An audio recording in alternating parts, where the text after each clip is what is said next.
Welcome, welcome. This is our first ES live stream panel. Thank you so much if you woke up to be with us here this morning. We are running a little bit late, as we all know, in working with the guardian energies and frequencies. There's always some challenges, especially as this is live. Hi! So I'm so fantastically overwhelmed with joy to be here with not only you through the camera on the other side, but also with our lovely HGS stewards who are here on our couch today. So welcome to our ES livestream panel. This was born through the intention of really desiring to create a different interaction potential within an online community, as many of us are well aware in working with the internet and working with technology, computers. Sometimes there is a veil which creates a separation in our desire to really want to connect with each other on a human level, on an emotional level.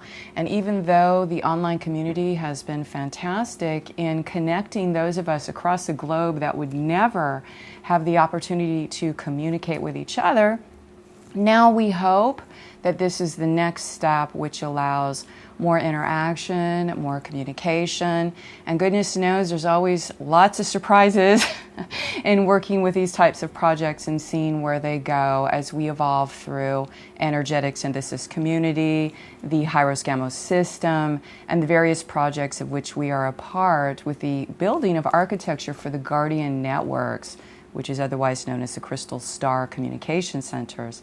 So before we talk a little bit more about what energetic synthesis community actually is and some of the perceptions from those of us that have been members that are here to talk about that, to give more insight about the energetic influence that the community can have on your spiritual growth, on your personal life, and other types of related ascension symptoms, so to speak, and things that we endure. So before we actually get started more in an introduction to ES community, I thought I would love for you to be introduced to some of our HGS stewards who are here on the couch with me. So here we go. I'd like to introduce you, community. This is our beloved Jackie Jordan. Hi, Jackie, who went to Bali and is one of the HGS stewards. And so we'll go down the line, but I'd like to just say hi, Jackie, and thank you so much for being here today and taking part in all that is the process. I'm really glad we're doing this because I feel like it puts face and voice to what we've been doing so well online. Thank you. Yeah. Yes.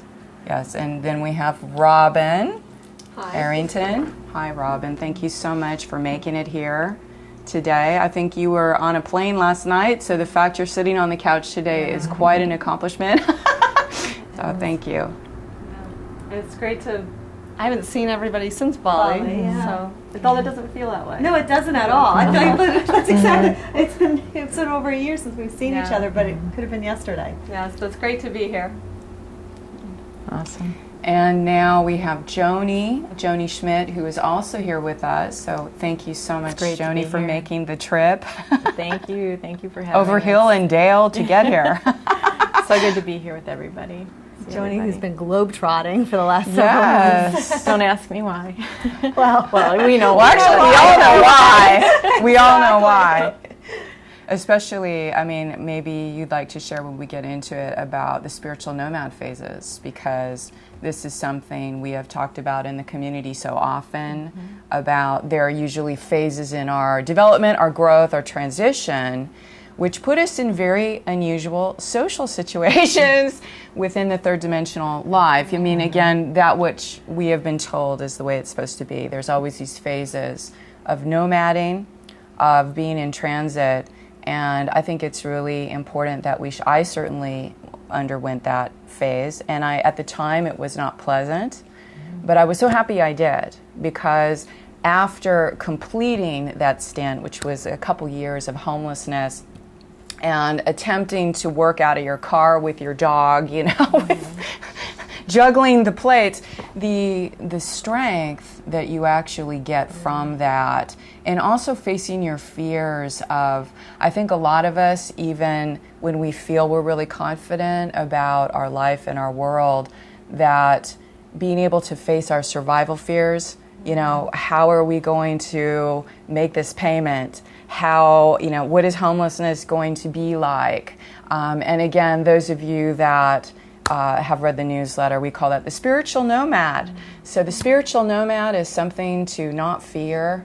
If you're at that stage in your life in the spiritual development process, all of us have had this phase, and it seems to be an intrinsic part of the growth process of unhinging us from our ideas. Letting go. Yes, letting go. of security. No attachments. Yeah, just exactly. Really tweaks you in attachments. It's like you find out where you were attached.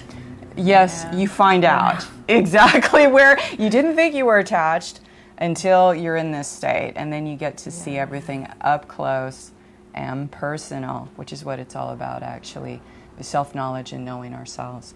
So before we talk a little bit more on the interactive, I did want to talk a little bit about the energetic synthesis community from a position of where did this come from? Why was this? Bless you.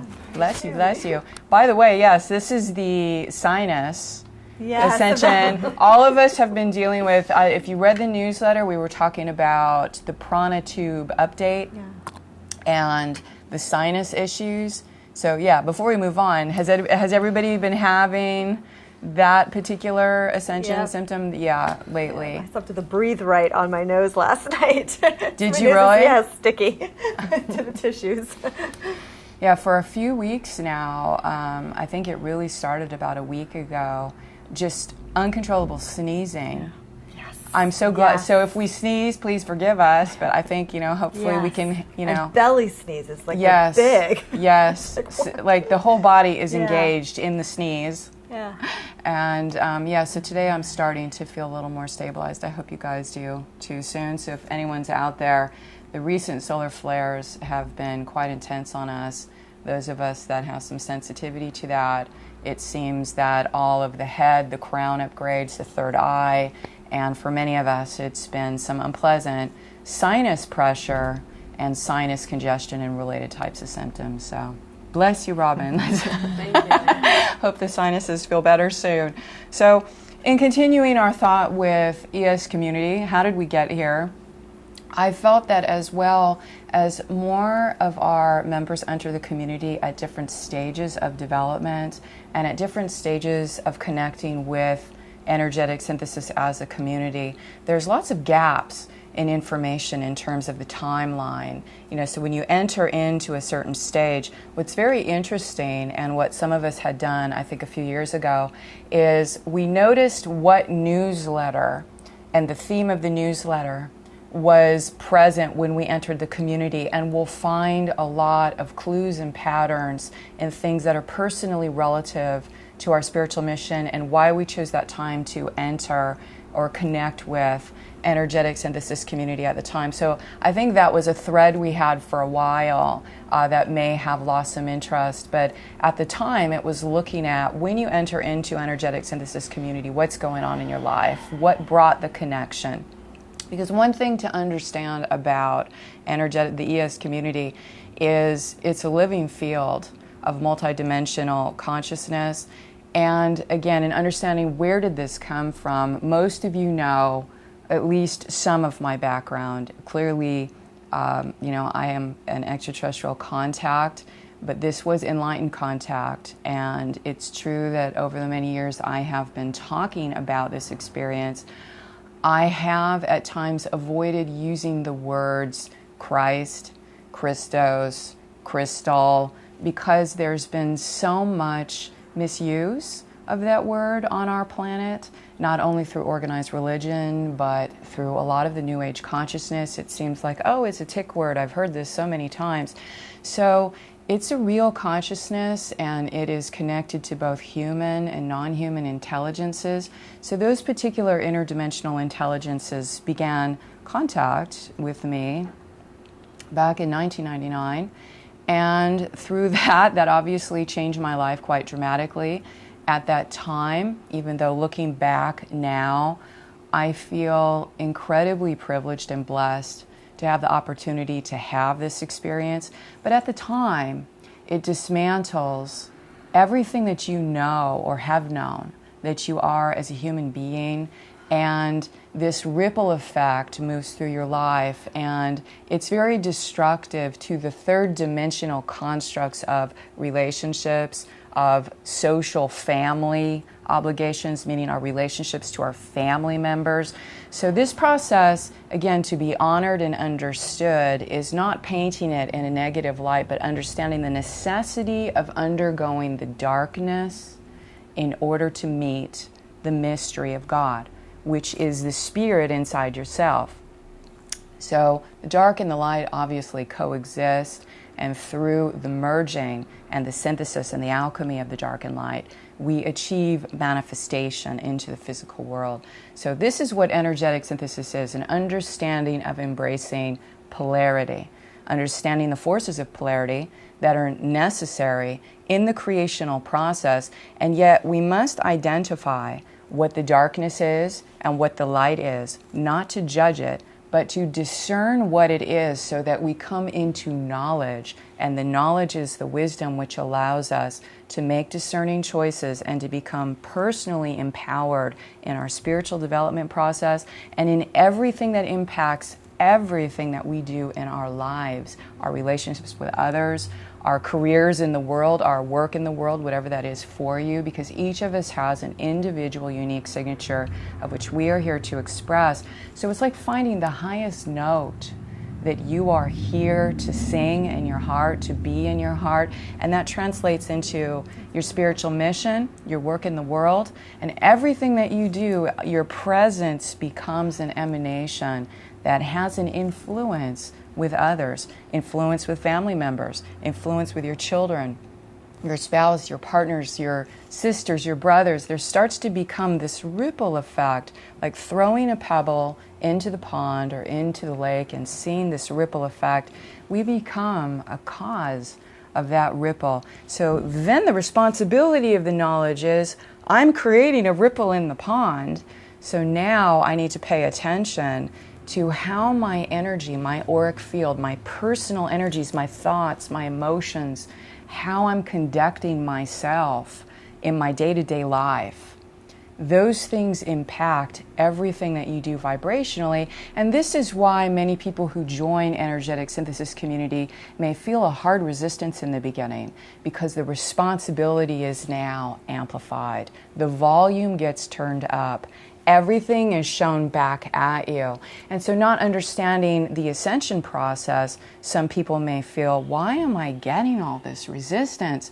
Why am I getting all of this, flack that's coming back at me? And in the earlier stages, that will be the deciding point where you will decide, is this community for me? Do I resonate with this? Does this feel right for me?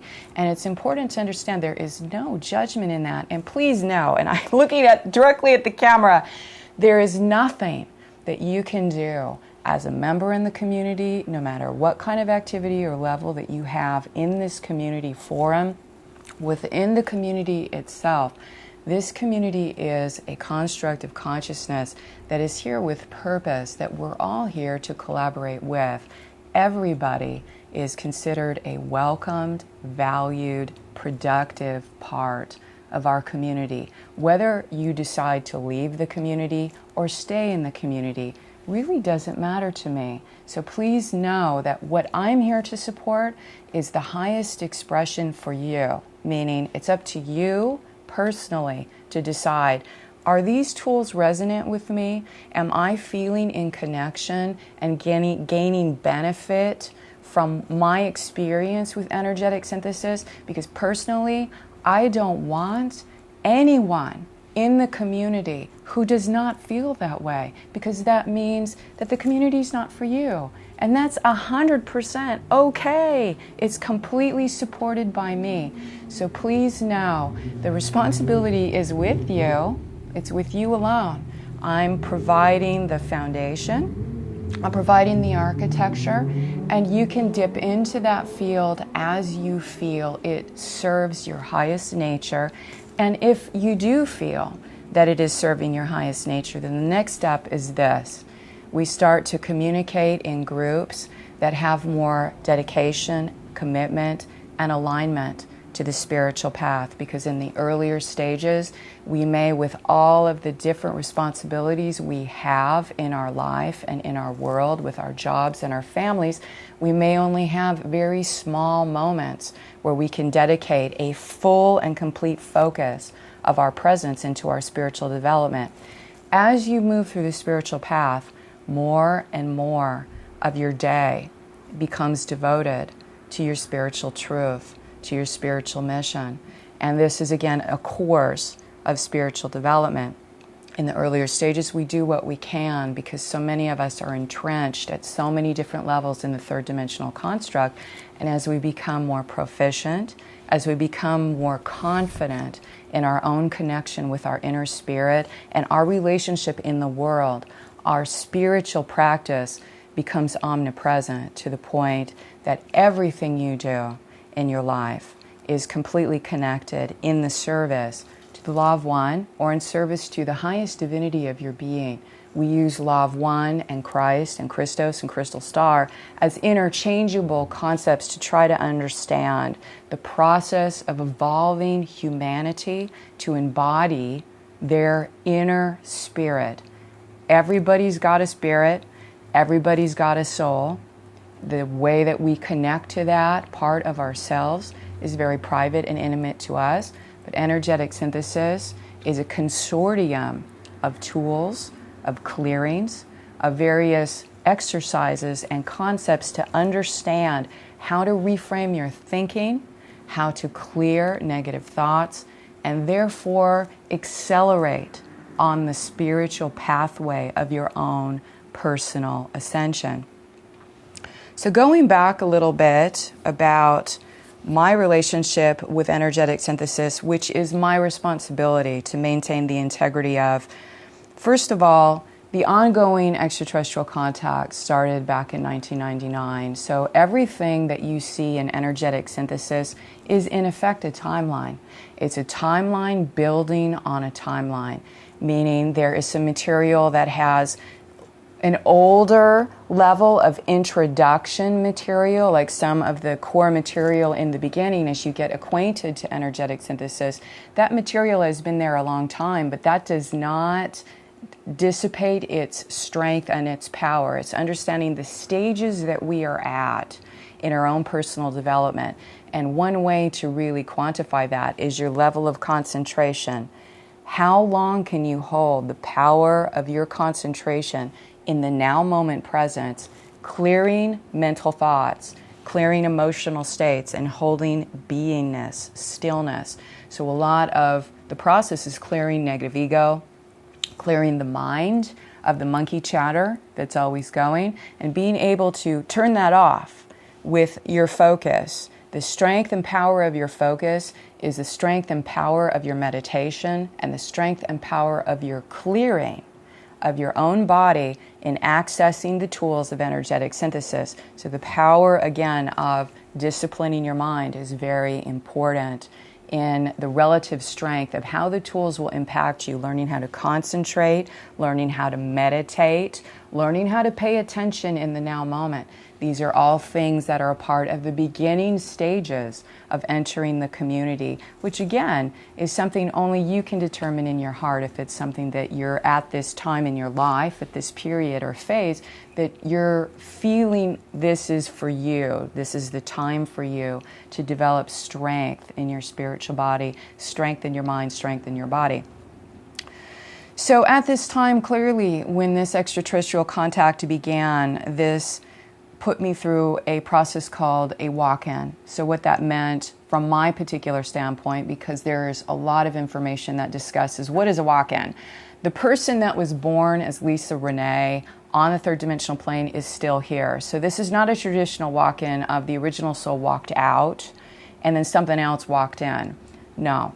This is a part of spiritual ascension. My particular pathway of embodiment, and this is what it's been about, biological embodiment of the experience, not entities coming down channeling information to me. So this is very important to understand. I, Lisa Renee, am not a channel. I have never been a channel. Now, what is a channel? What is the difference? A channel is a person in their auric field where a separate entity, whether it's biological or non-human or in another form, that consciousness attaches itself or connects itself into that person's aura. That's a channel. So when somebody is channeling an entity, that means they're accessing through another entity that is connected into their body, some level of their multidimensional construct is feeding them that information or giving them the different levels of information. Now, there is no right and there is no wrong with this, but it's clear to understand the discernment levels and to understand what channeling is, and that in energetic synthesis, we don't channel. I'm not a channel. You may be channeling, but I'm telling you that I am not a channel. So this is important to understand where the means of this information is connecting from, and that this is not channeled material. A lot of people that are non-ES members think I'm a channeler, so it's important to really discern and be clear about that. I'm not a channel. The collaboration that I have with extra-dimensional enlightened intelligence is a part of my responsibility in the collaboration. This is a physical human collaboration with interdimensional consciousness that exists at multiple levels. Now, a lot of you that have known me through the past have seen a historical evolution from the contact being at various levels of dimensional intelligence. This is because in the lower realms, and this is again not denoting value, it's denoting an understanding, very much like musical scale, the universal cosmology, meaning our universal time matrix, moves in a spiral into higher frequencies like a musical scale.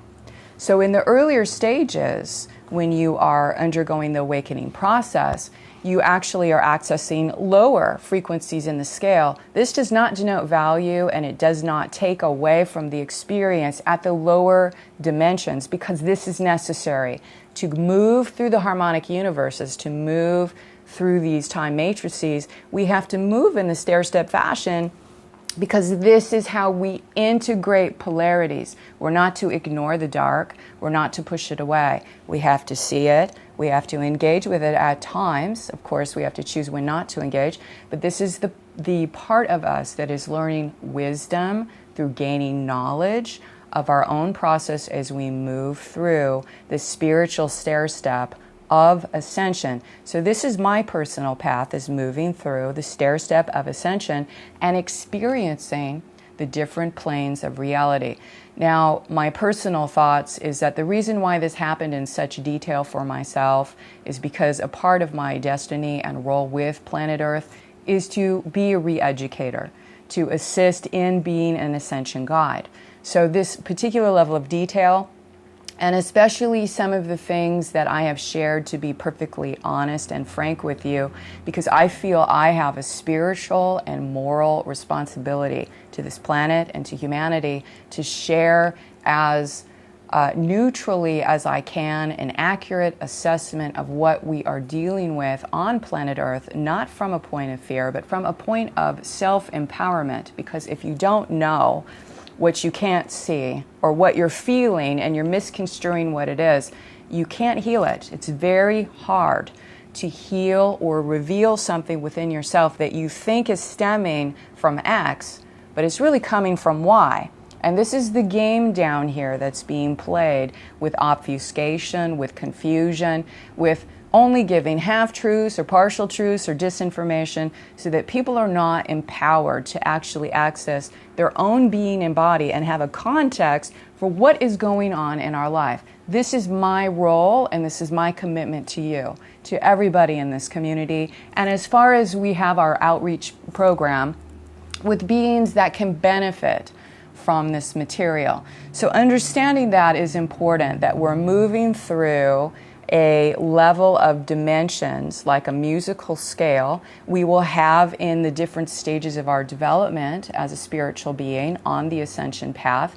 We'll be working with certain energies, but all of us are ascending at one point in the time field, moving in the same direction. Our goal is connection with our spiritual source and to learn what it means to become human again. Because what has happened on planet Earth is not human. It's an anti-human sentiment. So through developing our spiritual connection, we are learning again to identify what it means to be a divine human. And this is, of course, extremely important times for all of us where we have this opportunity to do this now. And many of us may also feel the weight of that burden because a lot of us have come in with carrying this responsibility for our roles with our family members or our roles with community, our roles with others. Because once we are on the spiritual ascension path, we become, by default,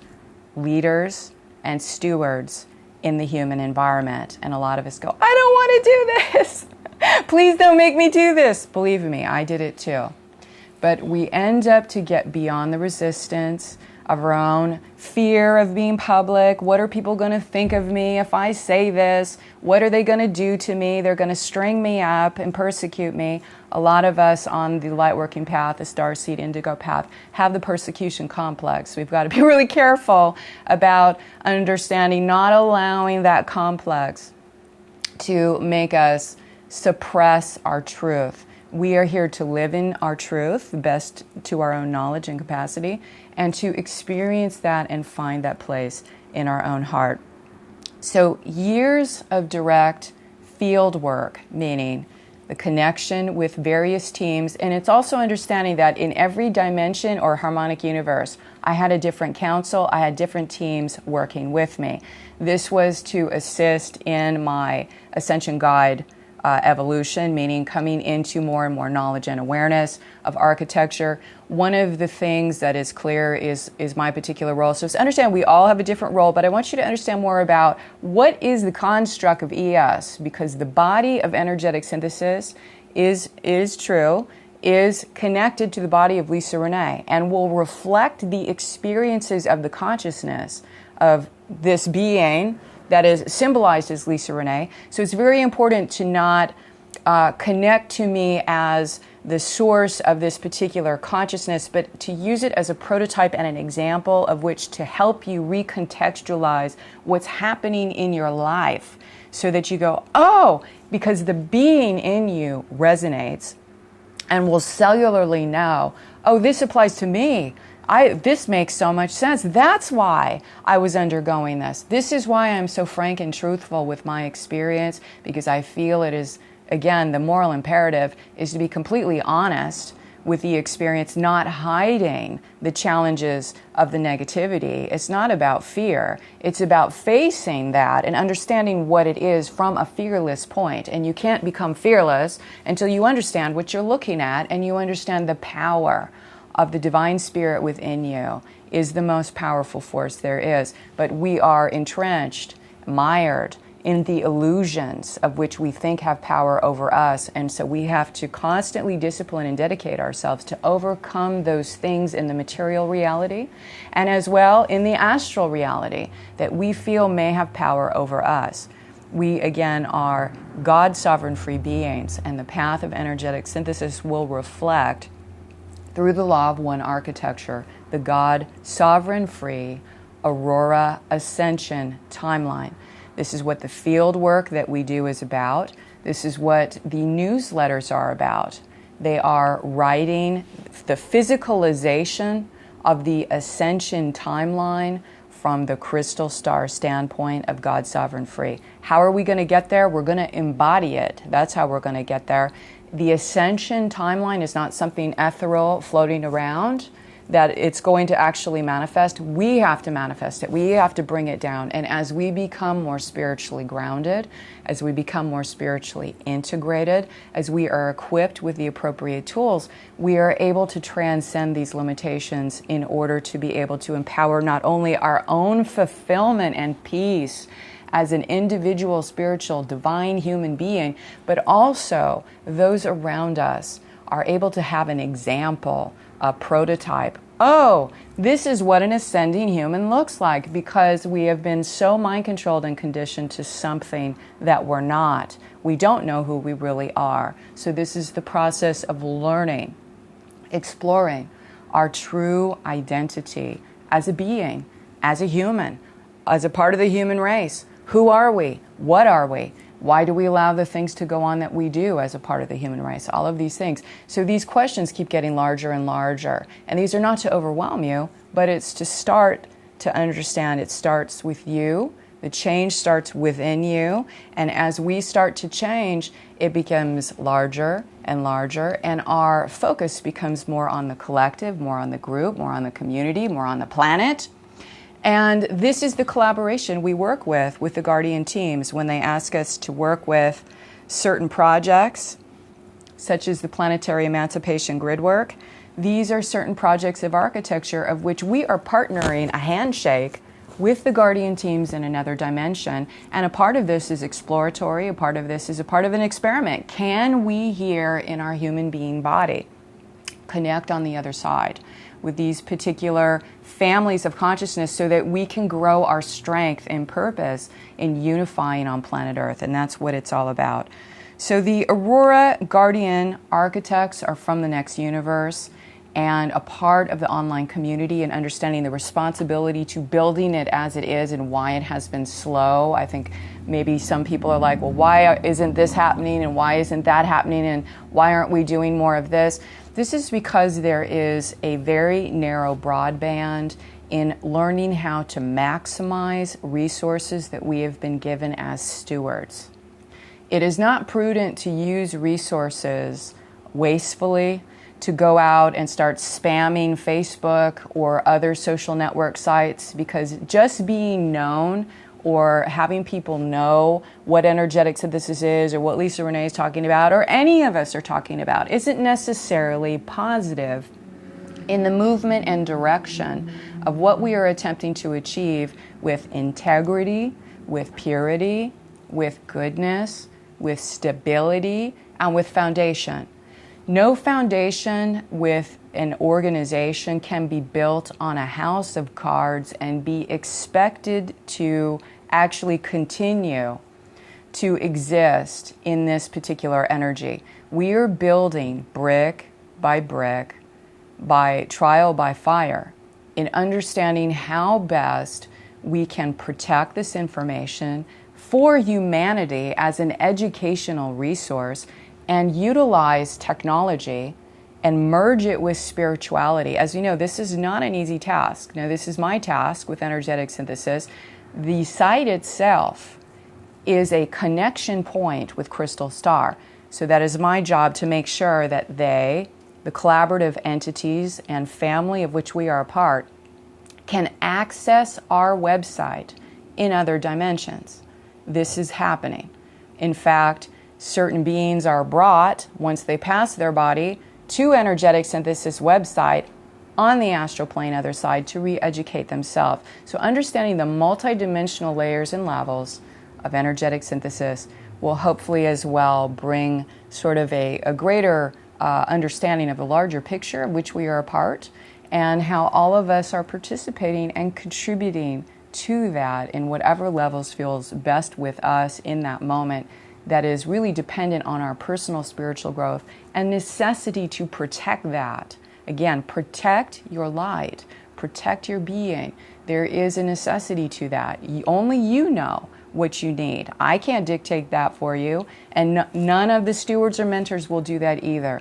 Our role here is to provide an example, to provide a foundation of which to work within, and the tools and the responsibility is given to you to decide, how do I utilize this in my life? So the Aurora Guardians are sponsoring, our Crystal Star Guardians are sponsoring the energetic synthesis community. The Hyros Gamos system is a direct relationship to the Crystal Star Guardians in protecting the template, the energetic architecture, which is hieroskamos. So if you have entered the community as a new person and you're getting acclimated to the frequencies, the tools, the understanding what is going on in here, this is the building of timelines. The energetic synthesis community was actually founded on 9/11/2007.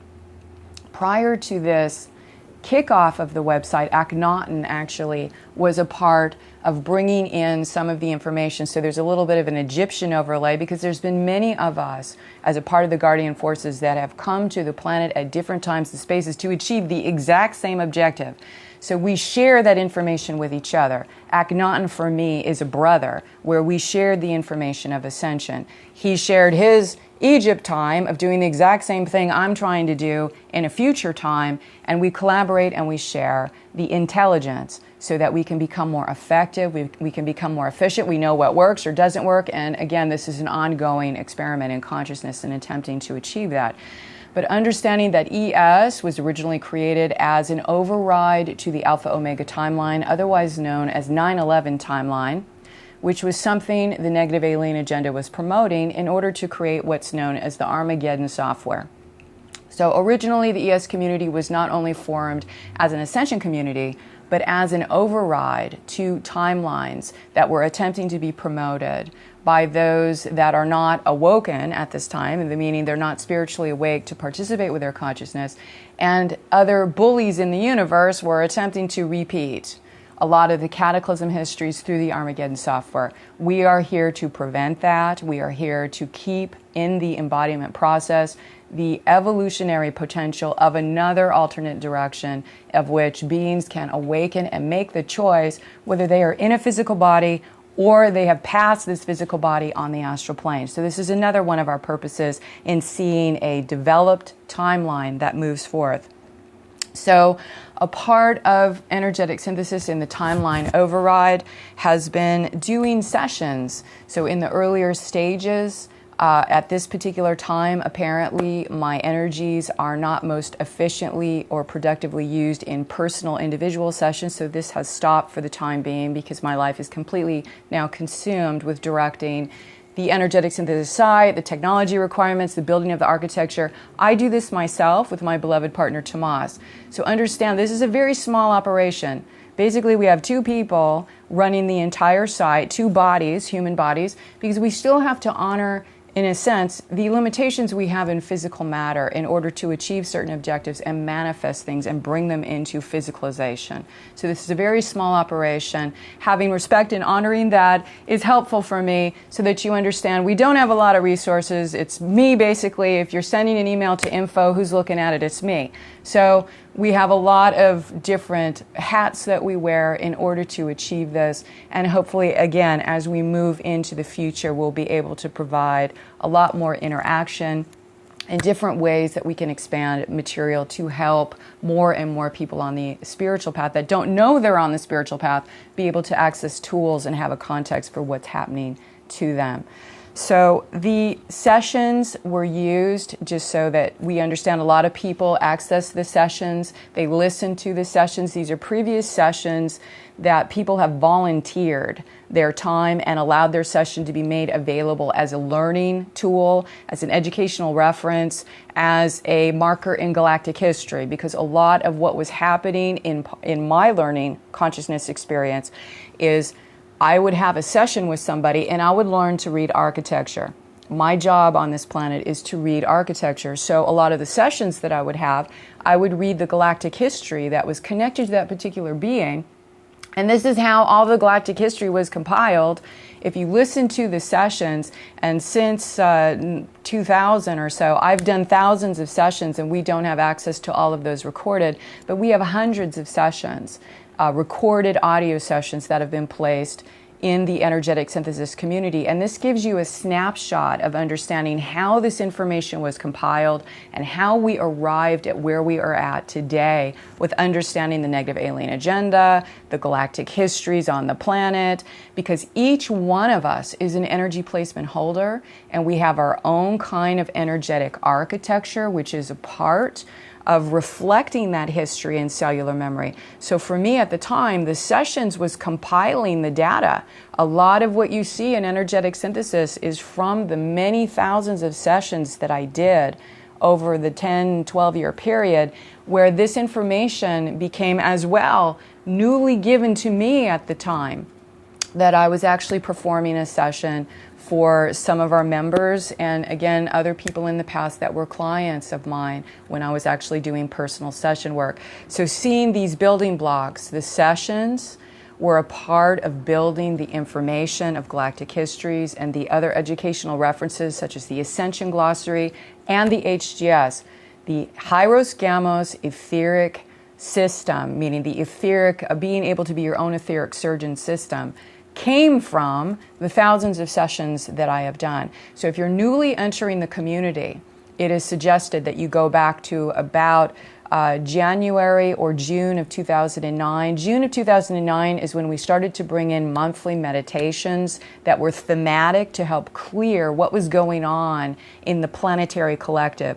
So if you go back to certain timelines, these are points of time that you're accessing a certain theme that was happening on the planet at the time, and that meditation will be there to help clear or strengthen or access the spiritual conduits of that particular theme at the time.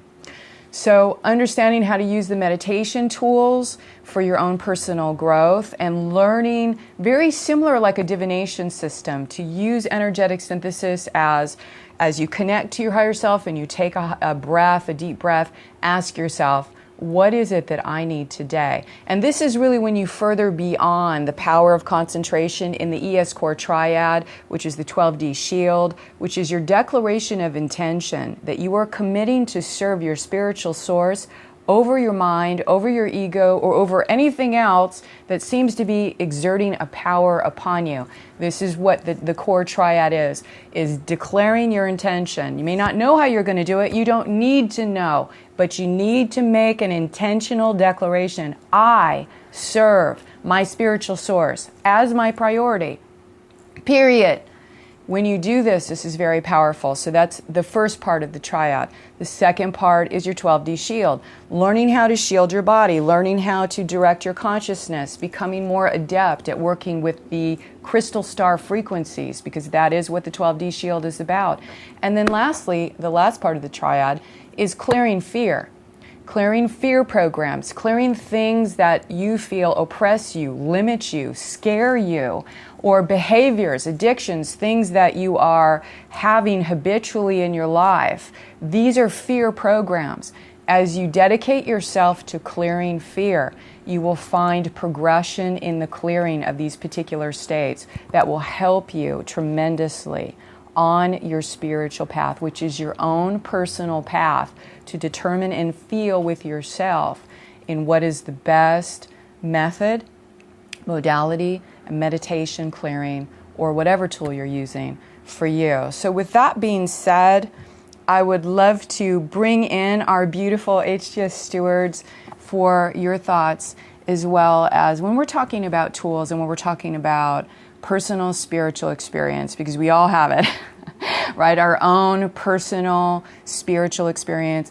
You know, is there anything that you would like to offer in terms of your personal experience and tools or things that you learned? And also, how did you come to energetic synthesis? How did you actually get connected to the site and info? Well, the tools that come to mind, and I think I've evolved through like many of us, through a lot of spiritual communities.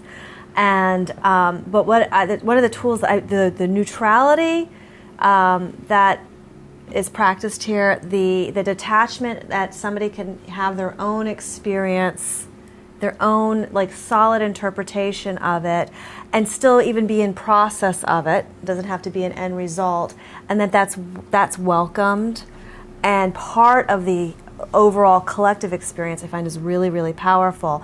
Because it forces accountability, personal accountability, which, it's not like a, easy spiritual solution and you get to fly off the planet. It's like, it's hard, it's hard work, it's hard work. And then the communion here, which is, oh my God, thank goodness, Lisa, for it, is the context.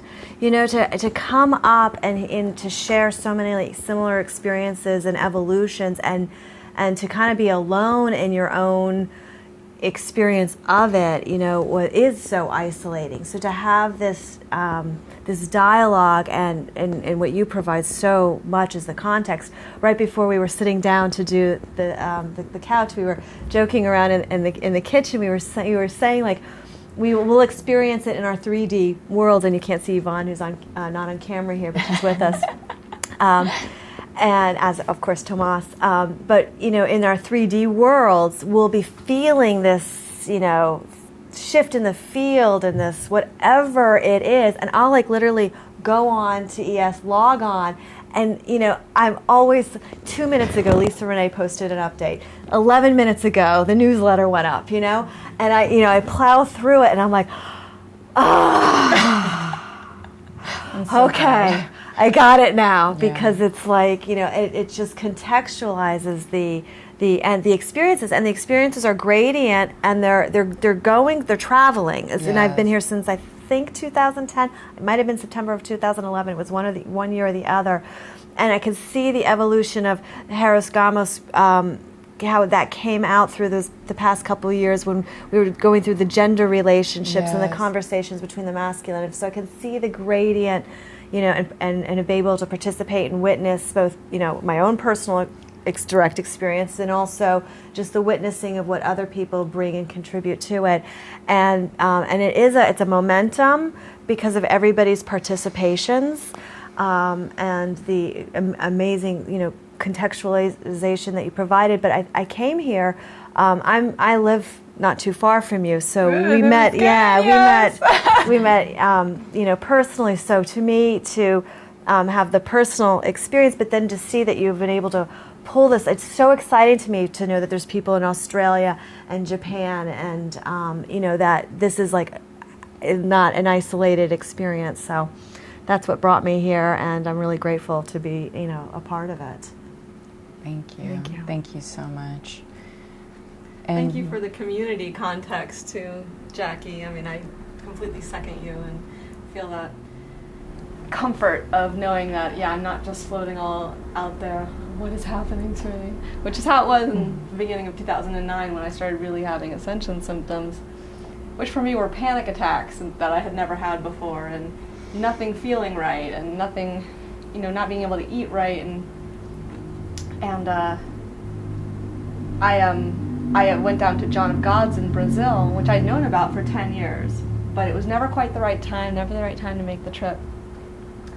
So I went down there in June of 2009, and that's where I met some of our friends down there who introduced me to ES. And the tools of ES were so helpful to me at that time, as I was really grounding into my spiritual vision and just spiritual mission, which I've always been really devotional, since a little kid. So I've always sort of been on this path.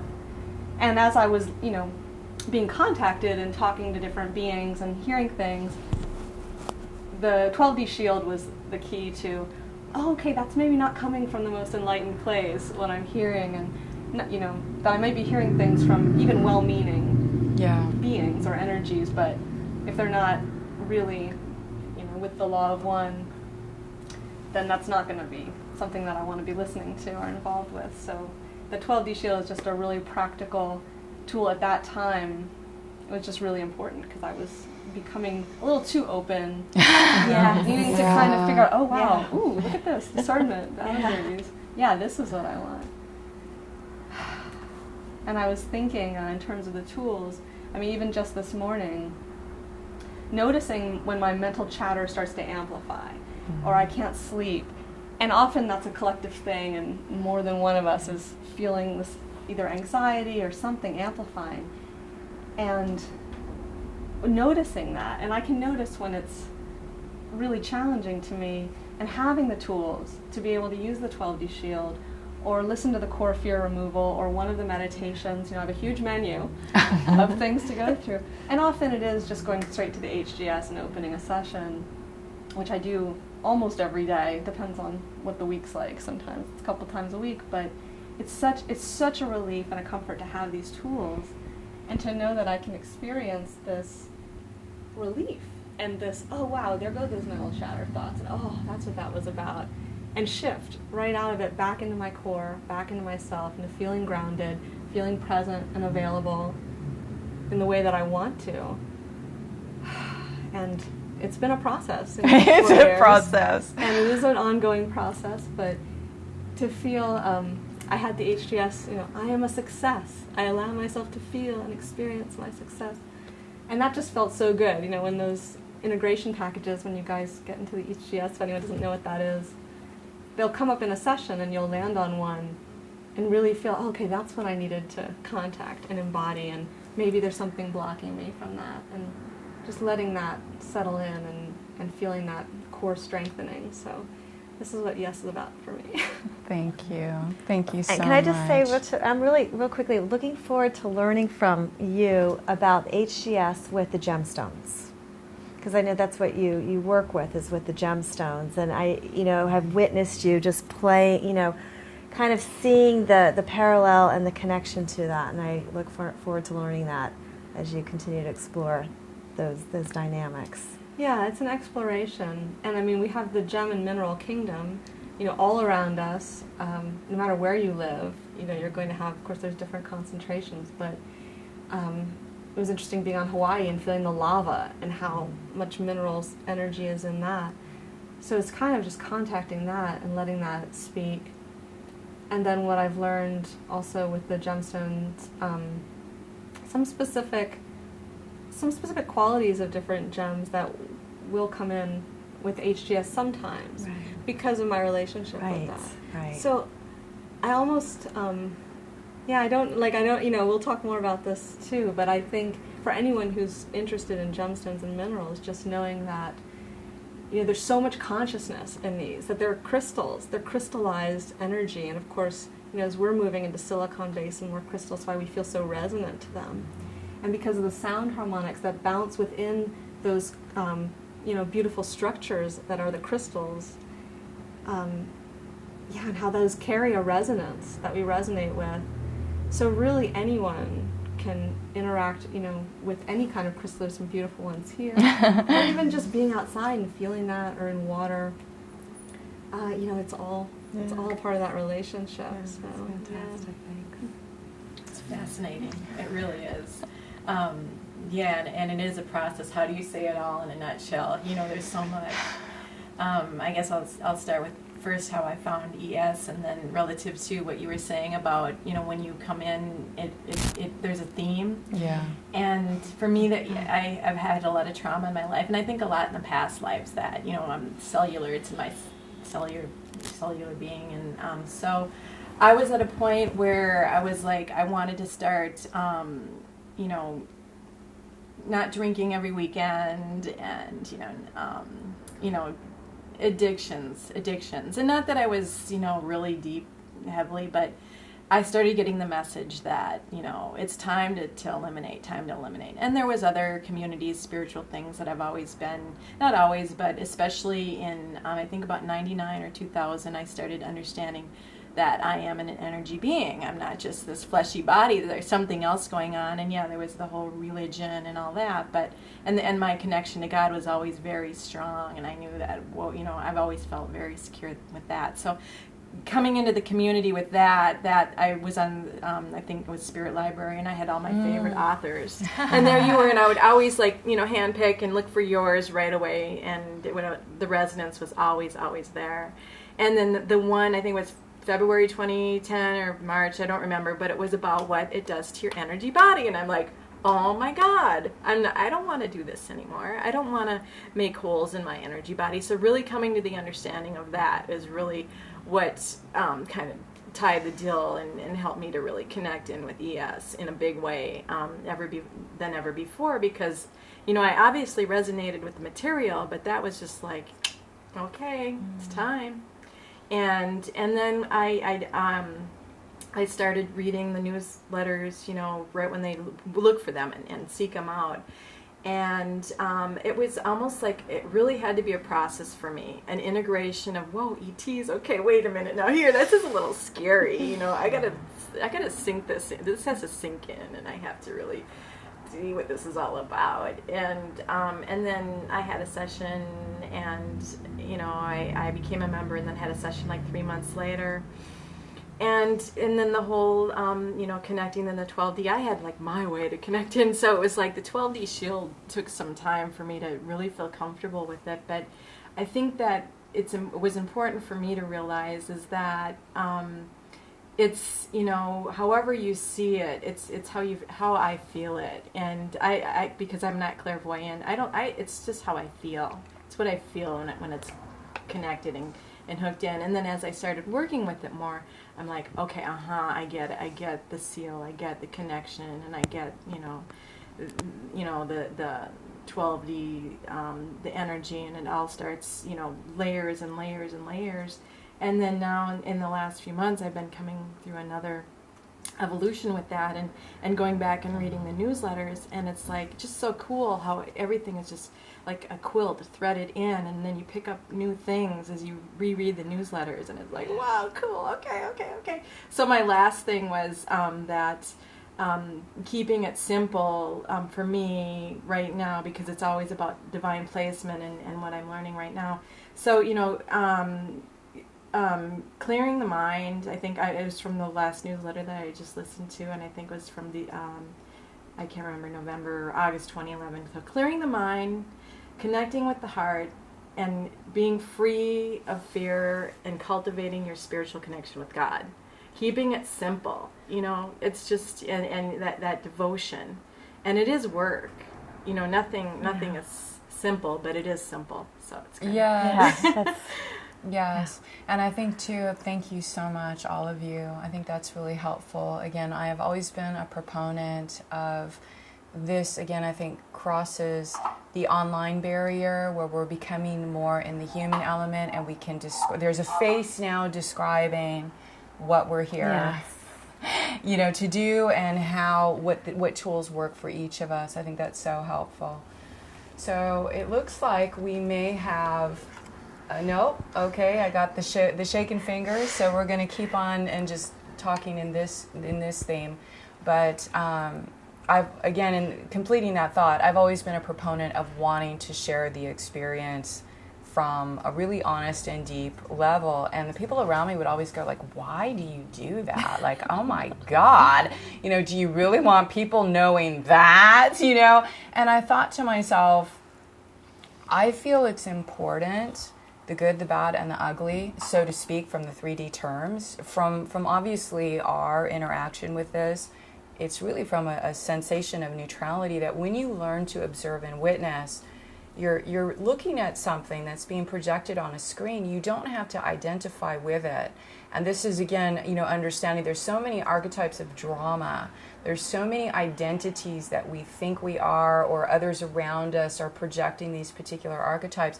Once you start to really see that, it really brings this observer out, where you are not that identity, even if you are expressing that identity in this moment. It doesn't mean you are that, and you are not connected or attached to it. But we are human. We're here in the 3D realm. So one of the things, I think I was just talking to Yvonne last night about the paradox with myself, and I would say that influence is going to be in the material that is presented, is I am really far out. It's not that I don't know that. You know, I completely understand that this is not mainstream material. It may not ever be mainstream material, especially while I'm in a physical body. I know that this material will probably continue on its own once I'm out of here and have left the building. And that's a beautiful thing. But I'm not here to ensure whatever success is in the 3D plane. I'm here to make sure that I am in alignment to Christic principles, to bringing the spiritual principle in a certain kind of frequency and flavor, which I would describe as galactic.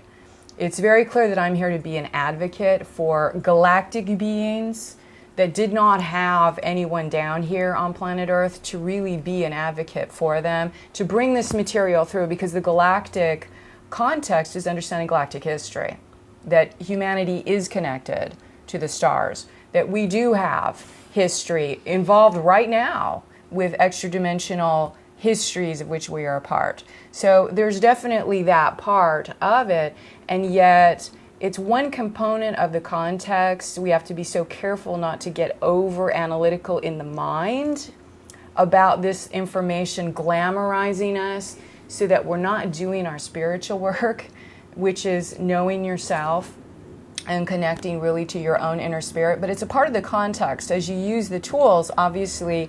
And this is another thing, trying to break down the barriers of language. Ascension has its own lexicon. There's no doubt about it.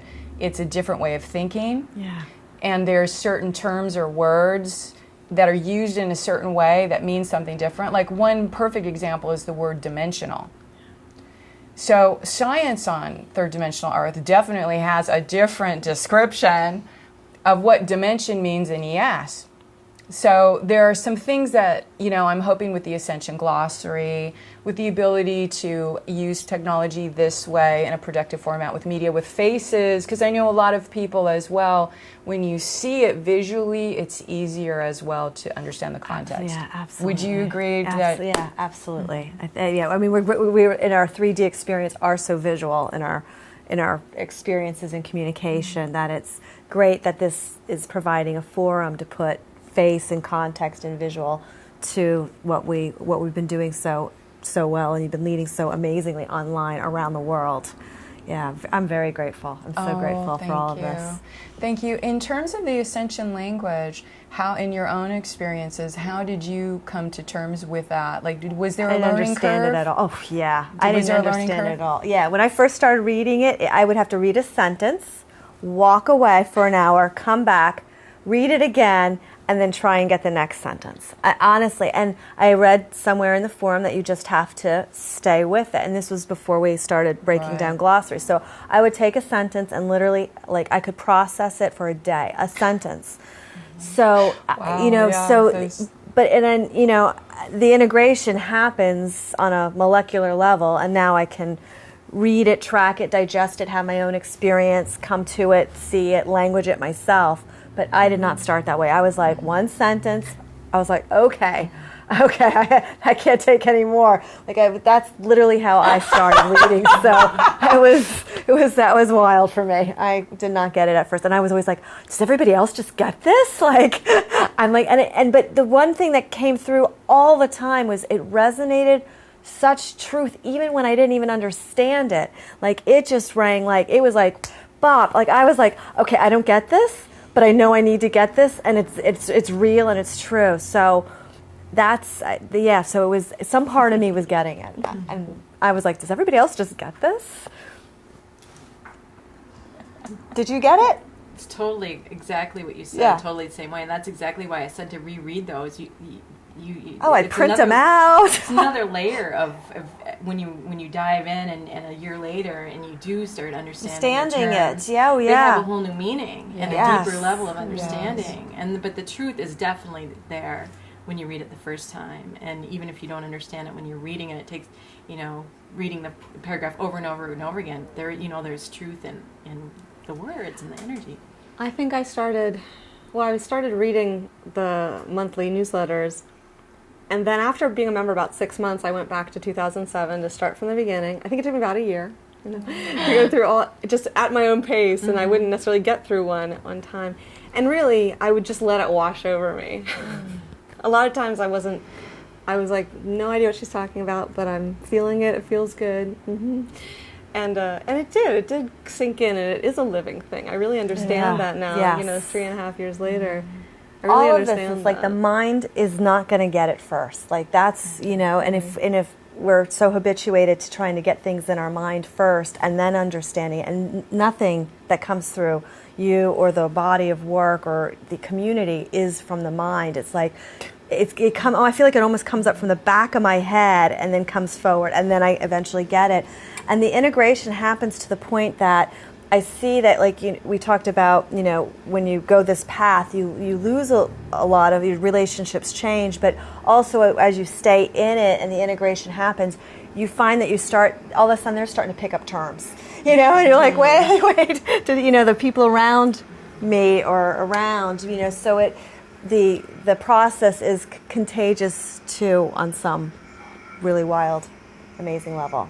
Well, thank you for that. I really appreciate it, because I'm well aware, and at the same time, I know that the commitment to how it comes through has to be authentic, and I cannot change that. Yeah. No, so grateful you haven't dumbed it down. Thank you. Thank you. Are we able to? My goodness. Well, it looks like we have a Skyper, and it is our very own Patty Cook from Rochester, New York. Patty! Hi, Patty. Yes! Talk about a talking head. That is definitely a talking head. Welcome, Patty! I'm so glad. This is a whole new part of attempting to bring in the technology, right? Like this. So can you hear us okay? I hear you fine. Can you hear me? Fantastic. Yes. Oh, good. Yes. So Tomas is amazing. So Patty Cook has been in our community, has generously volunteered her beautiful heart as a part of one of our ES mentors. So in helping me to really hold energy, and as well, I call her our welcome wagon. She's usually welcoming a lot of our ES members, which I'm so grateful for her help in doing that, because I don't always have the personal time to go make sure to say hello when you first enter the community. So Miss Patty does that. And so Patty, how are you today? I have to admit I'm slacking on that role, but I'll get back to it along the way thing. I'm doing wonderfully well, and it's so beautiful to see all of you there on the couch. It's so great to see your faces and to just feel this heart connection with all of us who are here and connected into this conversation. I'm so grateful to be a part of it, and to talk about how I found ES. My goodness. I think that from the time I was a little person, I always had this driving force to know God. I wanted God to be tangible, and I didn't understand why it was so confusing. And that led me down quite the varied path, as I'm sure it's led many of us down the varied path. And along the way, I picked up tools here and there, and began to formulate my own perception as things moved forward. But I never felt that key or that template upon which to put all of these puzzle pieces in a way that they fit. I had this connection, and I had that knowing, and I had this feeling and this understanding, but it was like they were all little piles of pieces of a puzzle, and what I was missing was the base of the puzzle to put it all together. And back in 2008, I was knee-deep in the whole ancestral clearing and pretty much walking my own individual path. Nobody really understood what was happening with me. And, even though I did find some people along the way who were able to offer an insight or offer a modality that was helpful for a while, there was nobody who actually, I would tell people about things that I experienced, and they would just kind of look at me. They didn't really understand it, so they didn't, they weren't going to be able to help me understand it because they didn't get it at all. And about that time, someone forwarded me an ES newsletter, and I remember reading it, and I remember being so blown away and dumbfounded by the fact that every word was truth. I had this ding, ding, ding, ding, ding, ding, ding going on because everything felt right. And, just recalling that experience gives me chills because I remember how I felt. Like I finally had some context for that, which had been occurring with me for so many years. And that began my journey with my dear heart, Lisa, who I just love so much, and I'm so grateful for. And then, oh my gosh, then I started to, I don't even remember what tools I used in the beginning. You know, I think that there were a few years there that were just kind of a blur of hearing, and, you know, the family stuff was big at that point. And if I'm remembering correctly, Lisa, you said that the 2008 timeline was when the galactic stuff kicked in, and, you know, she said, you're right on time. And I was like, thank God, because, you know, I've been floundering out here by myself. It felt like for a really long time. And then when I had my first session with you, Lisa, it was, you know, more of that base of the board upon which to place all of these varied experiences from day one became more and more tangible. And, you know, little by little, this template was filling in, and then things kicked into a, you know, a whole nother gear, and they've continued to build momentum since then. And I don't really know what else to say. I mean, I could go on and on and on, but, you know, that's how I found you. Oh, and prior to that, whenever I was in meditation, I would hear your name. Wow. I would hear, find Lisa, Lisa. I'm like, who is Lisa? I had no idea because I had many Lisas in my life already, and I was like, all right, well, I'm checking on this Lisa, and it was always me checking on someone. It was never somebody who was there to support me. It was always me supporting someone else. Yeah. And then when I saw the Lisa Renee in energetic synthesis, and I realized it was you. It was just, you know, it was like all of a sudden in that one moment, everything just kind of fell into place. And, you know, since then, the role of becoming a mentor and being in this space and kind of trying to find my way within the energy of energetic synthesis has been the next phase of the journey. And here we sit, and I'm just very grateful to simply be here. Patty, where are you? Like, what location are you?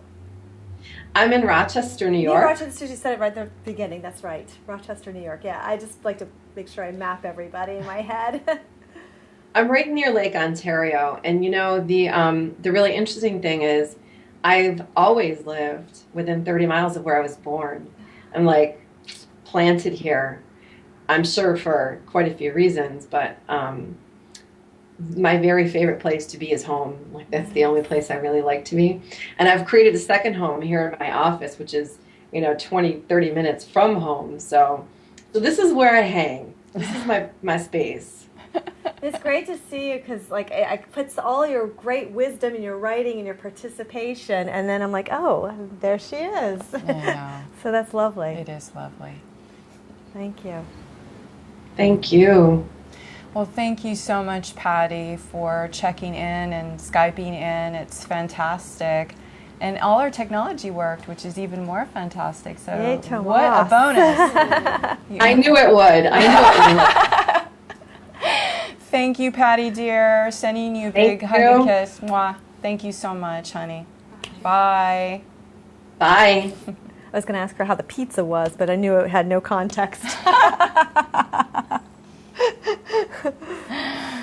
So that was fantastic. So that's, again, we were hoping to create that inclusive environment when we can. You know, so much of us were strewn all over the globe. So I guess our challenge really is finding more and more ways that we can communicate and connect. So that was wonderful. That was I'm so glad to be able to do that. Congratulations. Yeah, and hopefully this will evolve a basis of which we can handle this more and more, figuring out how to do it. I know I wrote this in the overlay on the page, which those are watching the video, but many of us know there is a lot of challenges in attempting to figure out what works with the technology. So it's kind of humorous when you look at the setup. You go, okay, we've got solar flares pounding, you know, we've got Mercury retrograde, this, and you know, things that already create technological challenge. Then you add the spiritual energy on top of it. I mean, it's kind of, you gotta laugh, right? Yeah, and the setup here is pretty remarkable. It's like Tomas and Yvonne and Lisa, it's like they've got the full lights, the cameras. I mean, they've got it like, it's rigged big time. It's like, yeah, it's pretty With impressive. a little help from our friends. Yes. Yes. Called that one in. Yeah, exactly. So, continuing as usual in energetic synthesis community, also being that contextual place of not only, we can move on to the net. Wow! We have our beautiful Paige Peters Party here. in the house. There's a party. Paige is in the house. And you're not wearing your Eskimo gear. So does that mean? No, it's warmed up a little bit. It's warmed up a little bit. Sun is shining. So here is Paige Peters. You are now in New Mexico, right? Santa Fe. Yep. Santa Fe, touchdown there. Paige is also graciously done double duty. Yeah. She's a double duty. We have her in the mentors as well as HCS steward. She came to Bali. So it's fantastic and lovely to speak with you, Paige. Thank you so much for being here. We weren't sure if you were going to be on the couch, but at least we have your beautiful face. We can see you there. I would love to be on the couch, but honestly, sitting in front of cameras for 2 hours would make me really nervous. So I really admire that you guys are doing that, and I only will have a few minutes here. So, but it's fun to go after Patty because pretty similar experience of having really been trying to put spirit first for most of my life and gathering tools from lots of places, but going through a pretty quick period of not resonating with everything.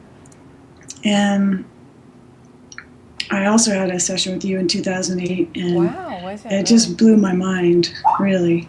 So the larger context of galactic timelines and starseeds was, for me, a big missing piece. And I was listening to you guys start out, and I think I listened to all 300 shared sessions, over a 3-year period. Wow. And I was thinking, like, what if I joined ES right now? I'm not sure. Yes, because exactly. I didn't have a session where I was like, wow, for myself. If I didn't have that personal link, and then if I hadn't heard all those, I think I would be pretty confused about, how to organize this material and what's going on. So I think what I'd like to share just from my point of view is, I'm not sure if this is true, Lisa, but it almost sounds like hearing you give an overview, so much of that is hindsight. It's like, while you were starting the community and people were attracted to the work, and like all of you saying, the language took a while to get with, and then you were doing all the sessions, and I think it was some brave soul who decided to share theirs in the community first. Yes. And I remember going, wow, do I want to do that? I want to hear people's, but do I want to share my sessions? Yes. I remember when people really started to share them, and I realized what a huge perspective you had. And it also helped me understand how individual the sessions were, and yet how much there were groups of people doing similar things. And I think it was maybe spring of 2010, the Guardians told you that the ES container had actually built a body, with 36 subharmonics. Right. And I was like, okay, this architecture stuff, this blueprint layer in this architecture is, for me, and maybe I'm a little more mental than you guys. I think I listened to everything that you had just right after another. And the galactic language, loved it. I was just like, downloading that right away. So it's been interesting because now I can feel like this whole other level. It's so nice to have the face-to-face. And I almost feel like we went up. Yeah. We all had to get galactic, and now we're trying to pull it back into Yes. just our day-to-day lives. Yeah. And it feels sort of like a community of mystics, like we're all having our very own unique experience and accessing God without intermediary and having only ourselves really to validate that. But it's so nice to do that in a group, So I think for me, what's so cool about the community is how diverse it is, how I can see we're all starseeds, and we all have our missions and our paths and our purposes that are really different. And yet we can all recognize each other. Like I'm looking at your faces now. And even in Bali, like I hadn't met most of you and felt like, oh yeah, my people, we fell right into a nice routine and it was very harmonious and easy. So a really unique community in so many ways. So as being in the community 5 years, just trying to hit a few things that may not be apparent to other people. And also, I think being in the mentor group or, being able to talk to you more, I feel like myself and a lot of people have come up with all kinds of ideas, maybe things we could do in the community. And it's just taken me some time to realize, like, this is sort of a top-down community. Like, it's really guardian hookup and guidance, and then things change. Yeah. It's not bottom-up. Then things change. And, having lived in the 3D world for so long, it's like, oh, it's so refreshing to see, like, feeling like something needs to happen, and then there's just this perfect moment Yes. where it happens. And it doesn't take anybody having to keep their eye on it or really try to push it or make it happen. Like, so recognizing that even though we're disconnected in space and location and time zones, that we're all accessing this flow. That, Jackie, you were saying how many times you have some symptoms or a hit or energetic thing and you come into the forums and everybody's kind of checking in about the same thing. That too is just really remarkable to me. So Thank you. I will stop there. Well, thank you so much, Paige. Again, thank you. Just so heartfelt. Brave souls for sitting down. No, well, it's so lovely because we didn't know if you were going to be here. So the fact we got to speak with you, this is really nice. So thank you so much for taking time. I know you were really busy with lots of different things going on. You look great on camera, too. Yeah, you got great, she's all glowing and shiny. Yeah. Oh my God. You were wrapped up like parka off. Yeah, I can say you were wrapped like an Eskimo last night. I'm going back out to the snow now, so I'm going to bundle up. Well, thank you, Paige, for being with us here today and for sharing that. I so appreciate that. Thank you very much. I love Santa Fe, so I will. Okay. Well, bye now. We'll Okay, speak bye-bye. soon. I think that's the one piece about, like, even with the HGS, it's such a non-linear. Everything here is an integration process. Yes. It's not like you can read it and get it. It's integration. It's absolutely, yeah, you hit the nail on the head, and I'm so glad she addressed that, because that was also really, if this is our introductory video, also for people in the future that become acquainted with the material, because I can imagine, very much like she said, coming into the center of it now without the background context would be like, what is going on here? So I so appreciate that. There was one of the things, do you have any advice or insight? Because this issue, clearly, if someone is resonating and really feeling it, there's a drive, right? There's something inside of you saying, look at this, learn this, digest it, understand it.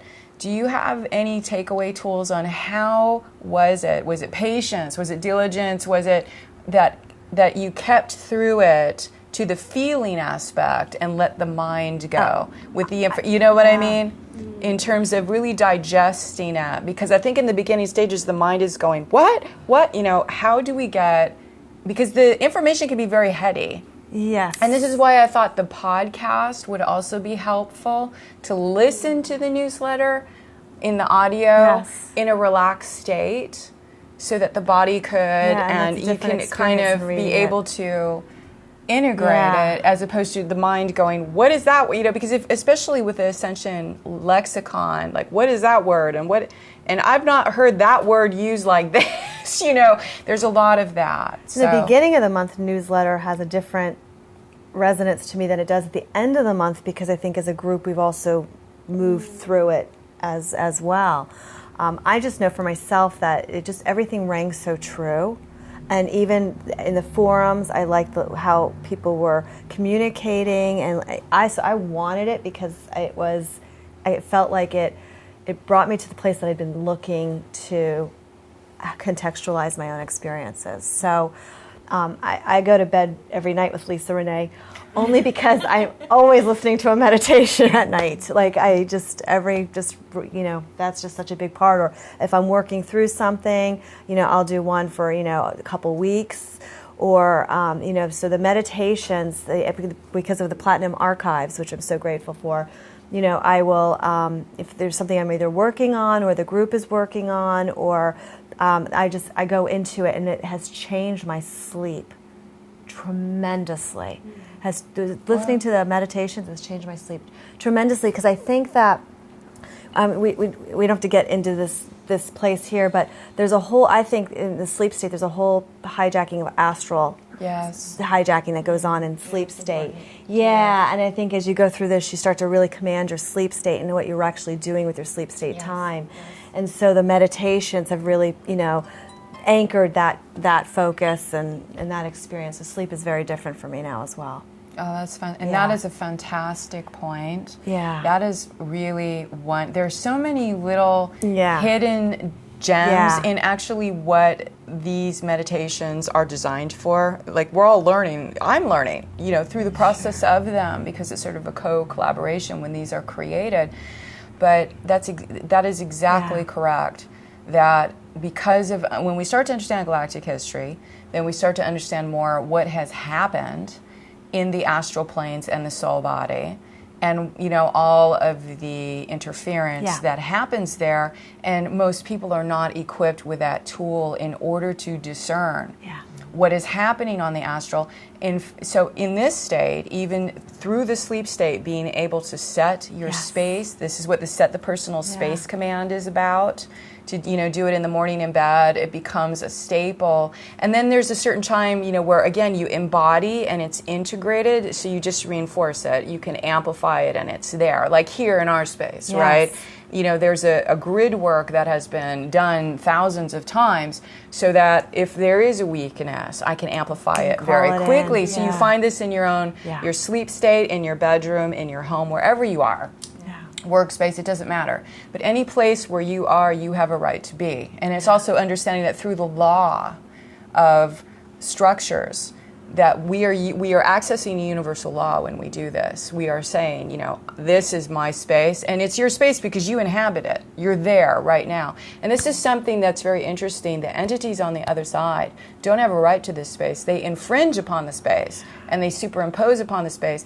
But it's in actuality the fact that we are physically embodied and born here in this reality and realm that gives us the right through universal law to declare through the law of structures, this is my space. And it is because you are there, and you have every right to exist as you are in that space. So this is what is so fascinating about what's happened to Earth with the bullies and the tyrants and the superimposition, is to make us feel we don't have a right to exist, but we actually do have a right to exist by virtue of existence.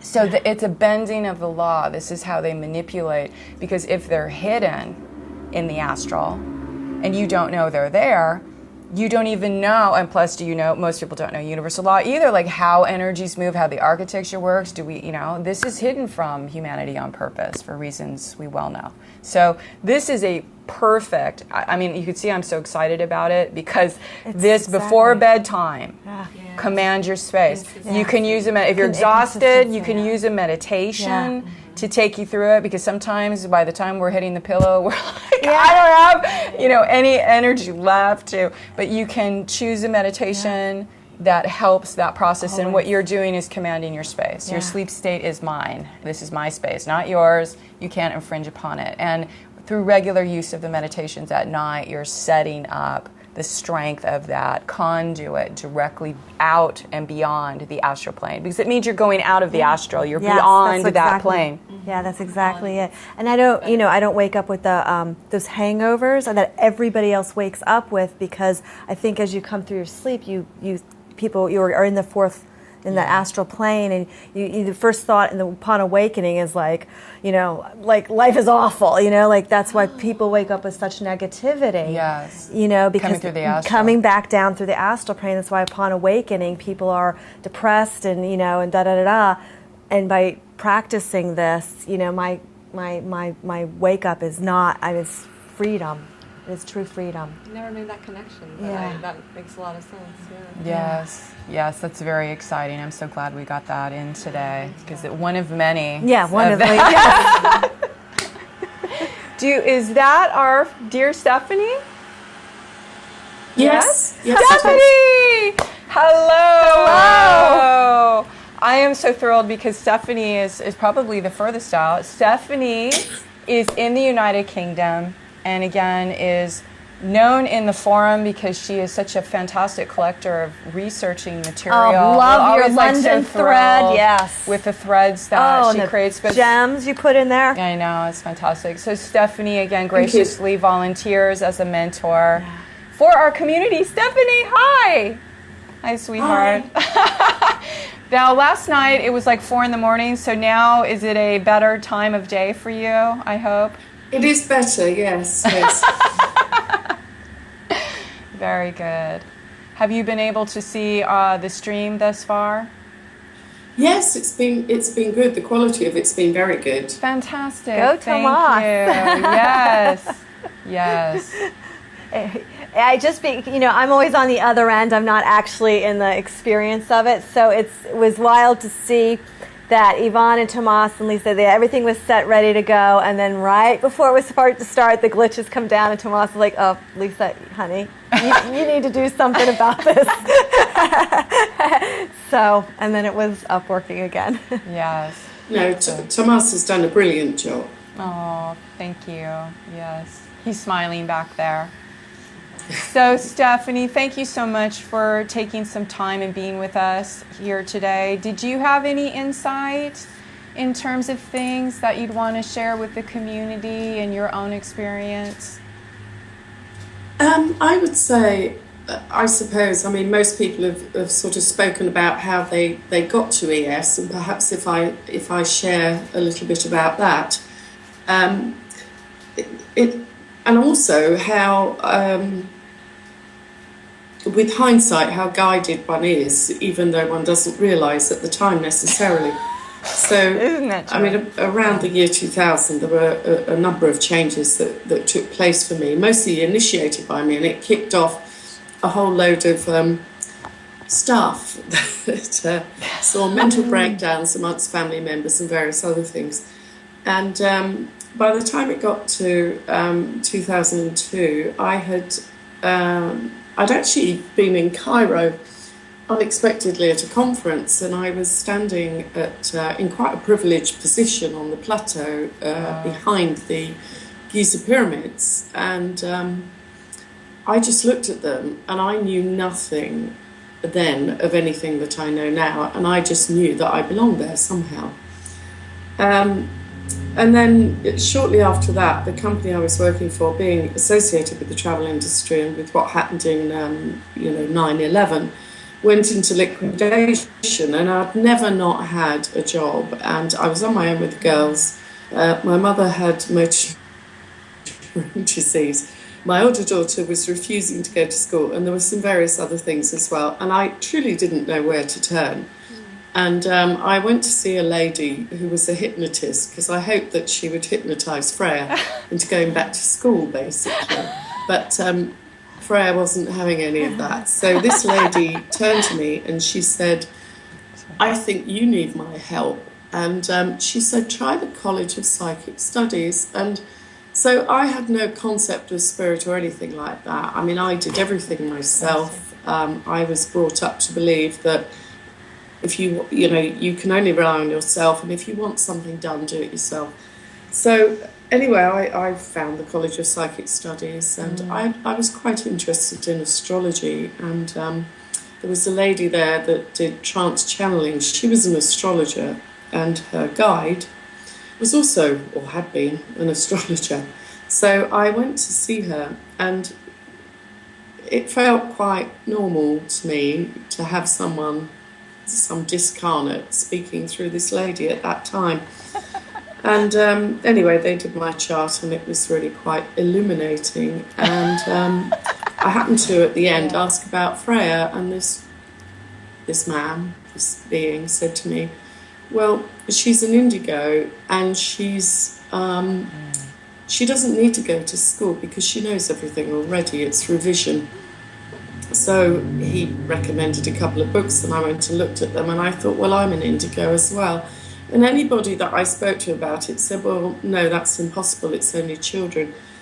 So I attended all these workshops, and I would sit in these workshops, meet your guides and all these various things, and nothing ever happened.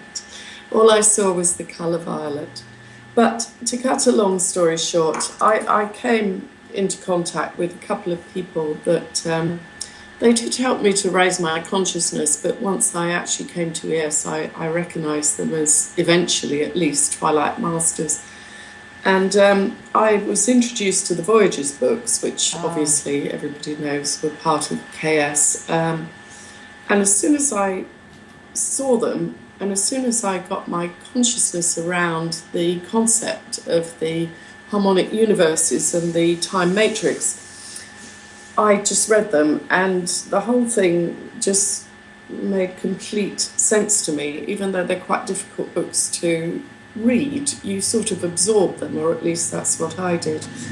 I didn't resonate with any of the other material, and it was in fact in trying to find someone else that was referencing guardians and using similar language, and thanks to our friend Google, that I came across a newsletter of yours, Lisa, that was posted on Denise LeFay's website, and I hadn't heard of before either. And so I followed your newsletters, and then in 2011 I joined the community. And, to me it feels like a home. I was aware of the manipulation on the planet, although I didn't have the terminology for it. And it was shortly after coming in that I transcribed a Q&A that you had given to Anna from the UK, which laid out the NRG associated with the UK. I'd already become aware that where I was living, this town called Milton Keynes, was satanic, which was quite a surprise. But, once I understood about the NRG, it was quite a revelation. So, it's been a sanity saver, and in terms of tools and so on, I have to say I've found particularly the clearing tools, and especially the negative form removal, because my daughters are frequently hijacked to create chaos, and it works like a charm for them. So, that's been very good. But just generally speaking, having the shared opportunity and also the opportunity to undertake exploration and be able to write about or express whatever one wishes without any sort of judgment is a very valuable opportunity. So I very much appreciate that, and all of the context that you so diligently provide to us, together with the consciousness that helps to bring that through. Thank you so much, Stephanie. I so appreciate you because I feel, in my heart, I affectionately feel you as sort of like the ES correspondent in the United Kingdom. Yes. Because there's so much going on in that landmass, and it feels like to me, there is some missing gaps of information about our particular role with United Kingdom, and I always feel like it's coming. Like something is coming and being orchestrated, and we don't know exactly what it is yet. So I always feel you as a holding space for that, and I just want to thank you so much. I appreciate you so much for holding that space within our community, because you really are, I think, the voice of the experience from this context in the United Kingdom, and living there. We have Charlotte also, who lives up in Leeds, but it's basically you and Charlotte, that really have a perspective of being born there, living there, and experiencing your version and your perception, which is all flavored with, the culture and everything else, from the Atlantean histories to the Arthurian legends. So much of the United Kingdom is steeped, very deep. Yes, and then we get down into the distortions of the alien network. Yes. So there's so much going on. One thing that is quite interesting from my perspective, when my grandfather was Italian, and I always wanted to live abroad.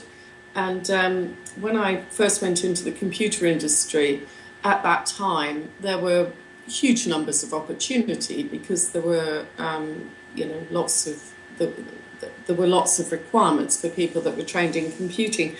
So you had a bit of a pick of things, and I wanted to work for a company that was, had opportunities for travel. So I chose, I think I was about 21 or 22, and I chose the company I wanted to work for by virtue of the names of capital cities around the world along the bottom of their letterhead.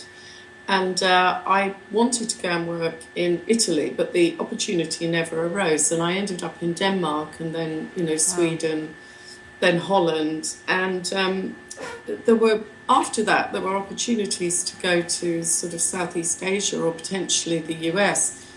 Although I did have a lot of exposure to the US, but I wanted to come back to the UK, and I honestly did not know why I did want to come back, because it would have been far nicer to have gone somewhere else. But clearly I was meant to come back here. On assignment. And here I have been ever since, apart from a few sojourns to other places. Thank you. Thank you, Stephanie. I just want to say again, thank you so much from my heart for all of your heartfelt contributions, because you really are the main contributor of the European and United Kingdom threads in really connecting all of those pieces of things physically that you see there that are connected to a lot of the energies that we're talking about. You really bring it into the physical, like in terms of what you're experiencing there, and it's valuable. So much love to you. Thank you. Very much. Bye, Stephanie. Bye. Thank you. Bye. Very nice. United Kingdom. Yeah. No, I enjoy reading that because I have no context or perspective myself, and yet that area, that region, has such a big impact on everything on the world. Started. Yes, exactly. It's amazing to me how also we don't think of it even in the United States here. The British influence. When you start actually just looking at our known written history, what they kind of let seep through there, the Britain and United Kingdom influence, they've gone around the world conquering everything. So when you start to understand the reptilian stronghold on the British influence, you go, you really start to be able to see not only the surface human political and geopolitical movement and agendas at work here. You also see now negative alien influence, why they would choose this particular landmass to anchor in and kind of use it for promoting their agenda. So again, it's really that sort of parallel, as above, so below. On the physical planet Earth, we have all of these incredible agendas where, you know, humanity is not being told the truth. Yes. In terms of what the motivations are when invasion of another country is imminent, or, you know, again, the war machine as they keep cycling out sections of the Armageddon timeline, because understanding what the Armageddon timeline is cataclysm, terrorism, and pestilence. Those are the three main prongs, pestilence being disease.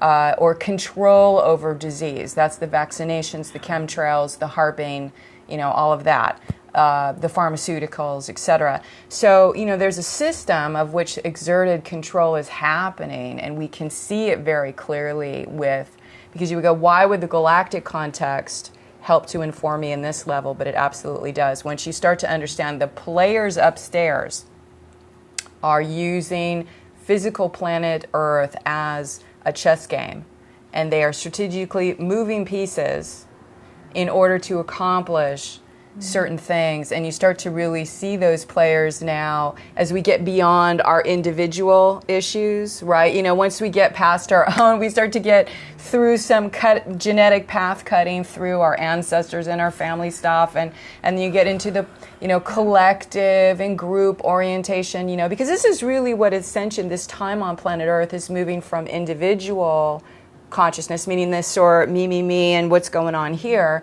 And not, again, there's nothing wrong with that because it's necessary to really know yourself. But then you take that knowledge and you start to see it applied to the human race, to social structures, to economies, to motivations behind things. Because one of the best questions to always ask, in my opinion, is who's benefiting?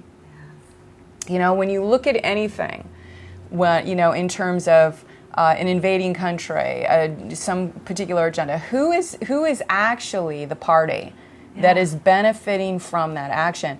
And pretty much 99% of the time, when you look at the current geopolitical climate, what's happening on planet Earth, it's not humans that are benefiting from this. Not at all. So you have to ask, who is then? Is it, you know, and even if it is a few humans sprinkled across the globe with all of the control of resources and money and the economies, it's very few humans that have sold out the rest of the humans. Why would they do that? Yeah, the language you used last night in rehearsal, which really stuck with me, was the anti-human agenda on the planet. Absolutely. That's what you said. Yes, and the motivation, if we're, you know, human beings and we're supposedly intelligent beings, we would look at the ecosystem, we would look at the holistic relationships, we would look at our children. It would only make common sense. Right. So this is the thing, the negative alien agenda has really stripped humanity of common sense, which is interesting. And the way they've done that is through mind control of shaping anti-human values so that we adopt anti-human values and then we believe we are that. So the first stage, of course, of unplugging from the matrix, so to speak, unplugging from the mind control, is exactly these processes that we're talking about. It's observer and learning that we are not that identity. We don't have to become entrenched in it. We don't have to become overly involved emotionally in it, because that's what it is. You know, when you have emotional triggers, that there is something you're attached to. And so you look at that attachment and try to bring peace to wherever that attachment is, because usually it's a fear that is creating that attachment. So it's a very... I think it's important too, is every day having consistency, checking in and connecting every single day, and not to give up. Because I think on, at least for me, at the beginning of my spiritual awakening, it's like, you know, life happens, and it's not easy to take that time to really connect, but it's really number one. And then all the other information comes. And you're guided to what meditation to do, and you know, who to connect with and who to call, but consistency, don't give up. Don't give up. Never give up. Yeah, exactly. And I think too, it's one of the biggest challenges in the beginning stages is, I think, unfortunately, the New Age rhetoric of the spirituality industry has done a disservice to humanity in promoting certain things, but yet I understand the empowerment that is needed and required, because so many of us, as a part of the human race, we have to get over being thought of and projected upon as sinly, lowly little worms that do not have any power in this world, because that is what the tyrant structure does. Yeah, external power, not personal power. Yes, exactly. And so it's all externalized, and and so it's like it's so large, it's so big, and you just feel, constricted in the presence of whatever this massive thing is. So learning to strengthen yourself and overcome that is so critical. And I can see that, again, the things like the law of attraction and understanding our responsibility to our thoughts it's a beginner process, just the beginning.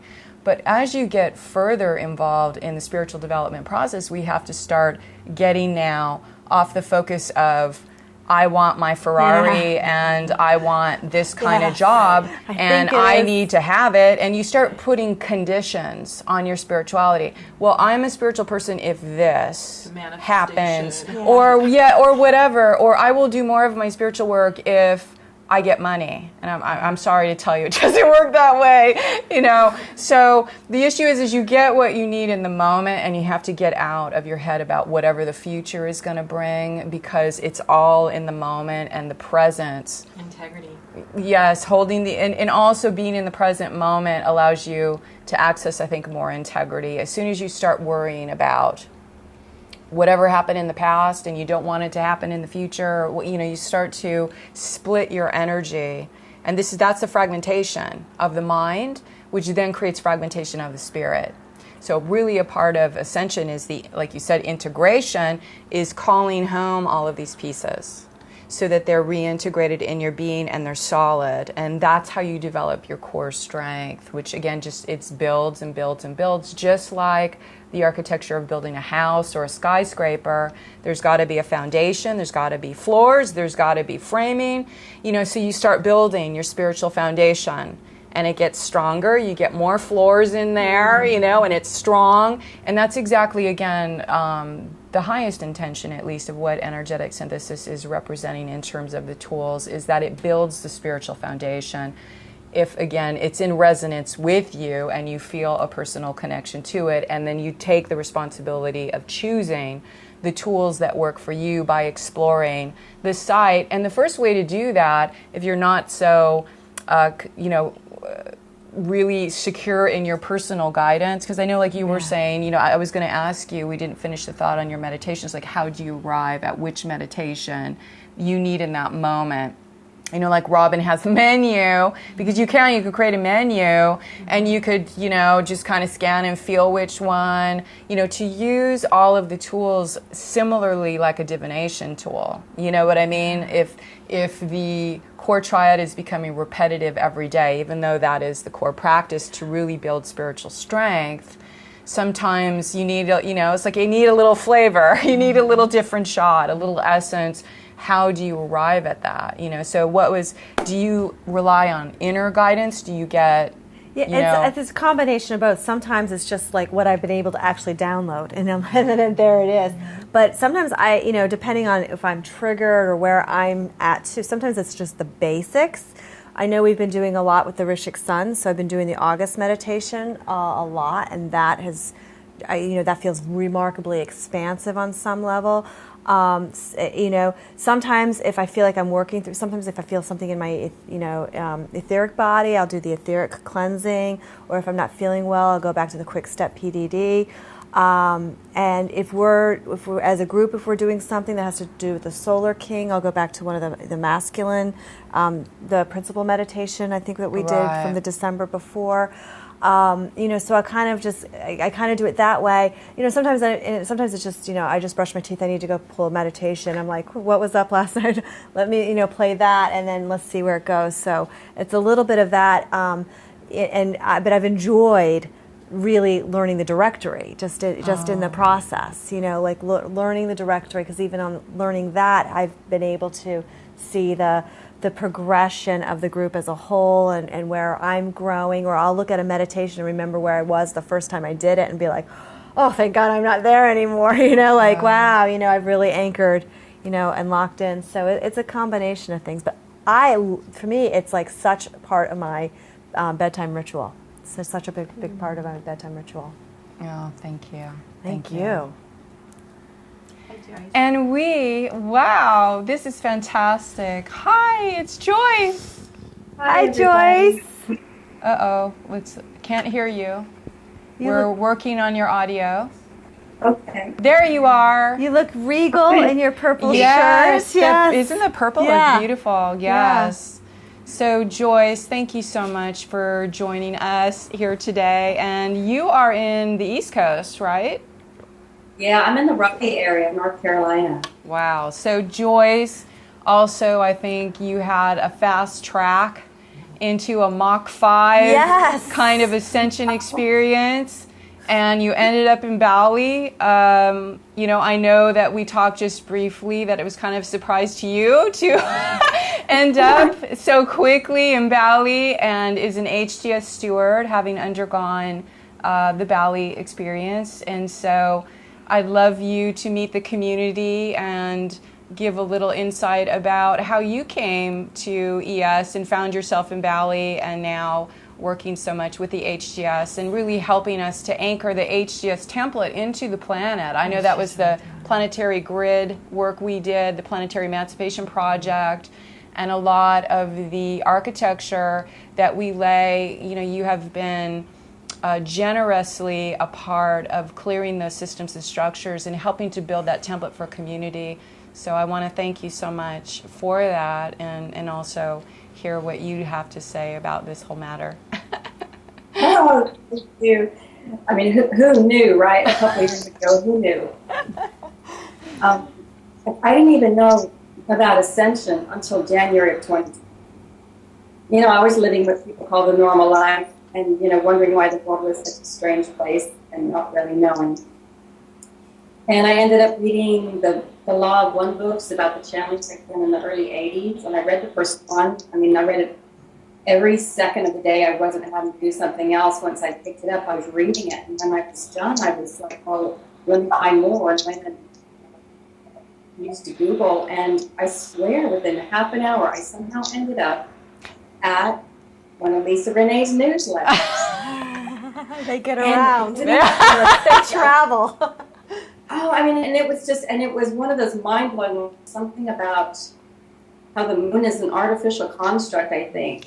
That'll sitting there, you have to understand how quickly I went from sort of 60, and I'm going, well, I don't really get this. I think I have to start at the beginning. And so then I started obsessively reading, the newsletters from, I guess, 2005 is probably where they would go back to on the site. So I read all of them, and I don't know how many times I come to a paragraph and go, oh my God, I didn't get that. Let me read it again, and I'd read it 3 times. My dog here is shaking the table. I'm sorry. Oh, that's okay. And I still wouldn't get it, and I'd say, well, maybe someday I'll understand it. But even when we don't mentally get it, we're getting it at some level. And then there's other times, I don't know how many times, in the HGS manual or somewhere, it would be like, oh, where did that paragraph come from? I'm sure I've been here before, but I've never seen that. I'm sure this page just got inserted some other time. It's like one of those things. It's like it's a timing thing. It's all about timing and patience and the right moment, because I'll know I've read something and don't know it until my dog here is very needy. I can't see her. I would like to put her in the video. What's her name? Her name is Sadie. Sadie! That's awesome. Sadie. Aw. Yeah, and she's probably going to wiggle the table again, so she's probably going to... She wants us to know she's there. Yeah, exactly. We're acknowledging her. So yeah, it's been really, and somehow it's strange because you would think with such a sudden life change, it wasn't as discombobulating as you would think. It's almost more like, where was I my whole life? And I guess it just took for the moment to be there for it to open up. But I knew I was looking for my purpose in life and my spiritual purpose. So it was such a relief to find yes, and it helped make sense of the world. And And like Paige said, it's like finding my peace. It was just beautiful to be in Bali, and it's beautiful to see your faces there. And sitting and listening to you today is like just the biggest heart expansion, and just getting chills all over me from the energy of listening to you talk. So thank you so much for that. Thank you, Joyce. Thank you so much. I'm so grateful for all the HGS sessions the planetary grid sessions you just do and contribute. It's really, I know Lisa just said it, but I just wanted to echo that because I'm really grateful that you're so consistent and devoted to that practice. And I do read yours, because I can see like the patterns in the coding when I see them, and so it helps me kind of understand also what's going on in the architecture of the planet when I see that. So I really appreciate and value that. Even so, I just want you to know that a lot of us are getting like something value out of that.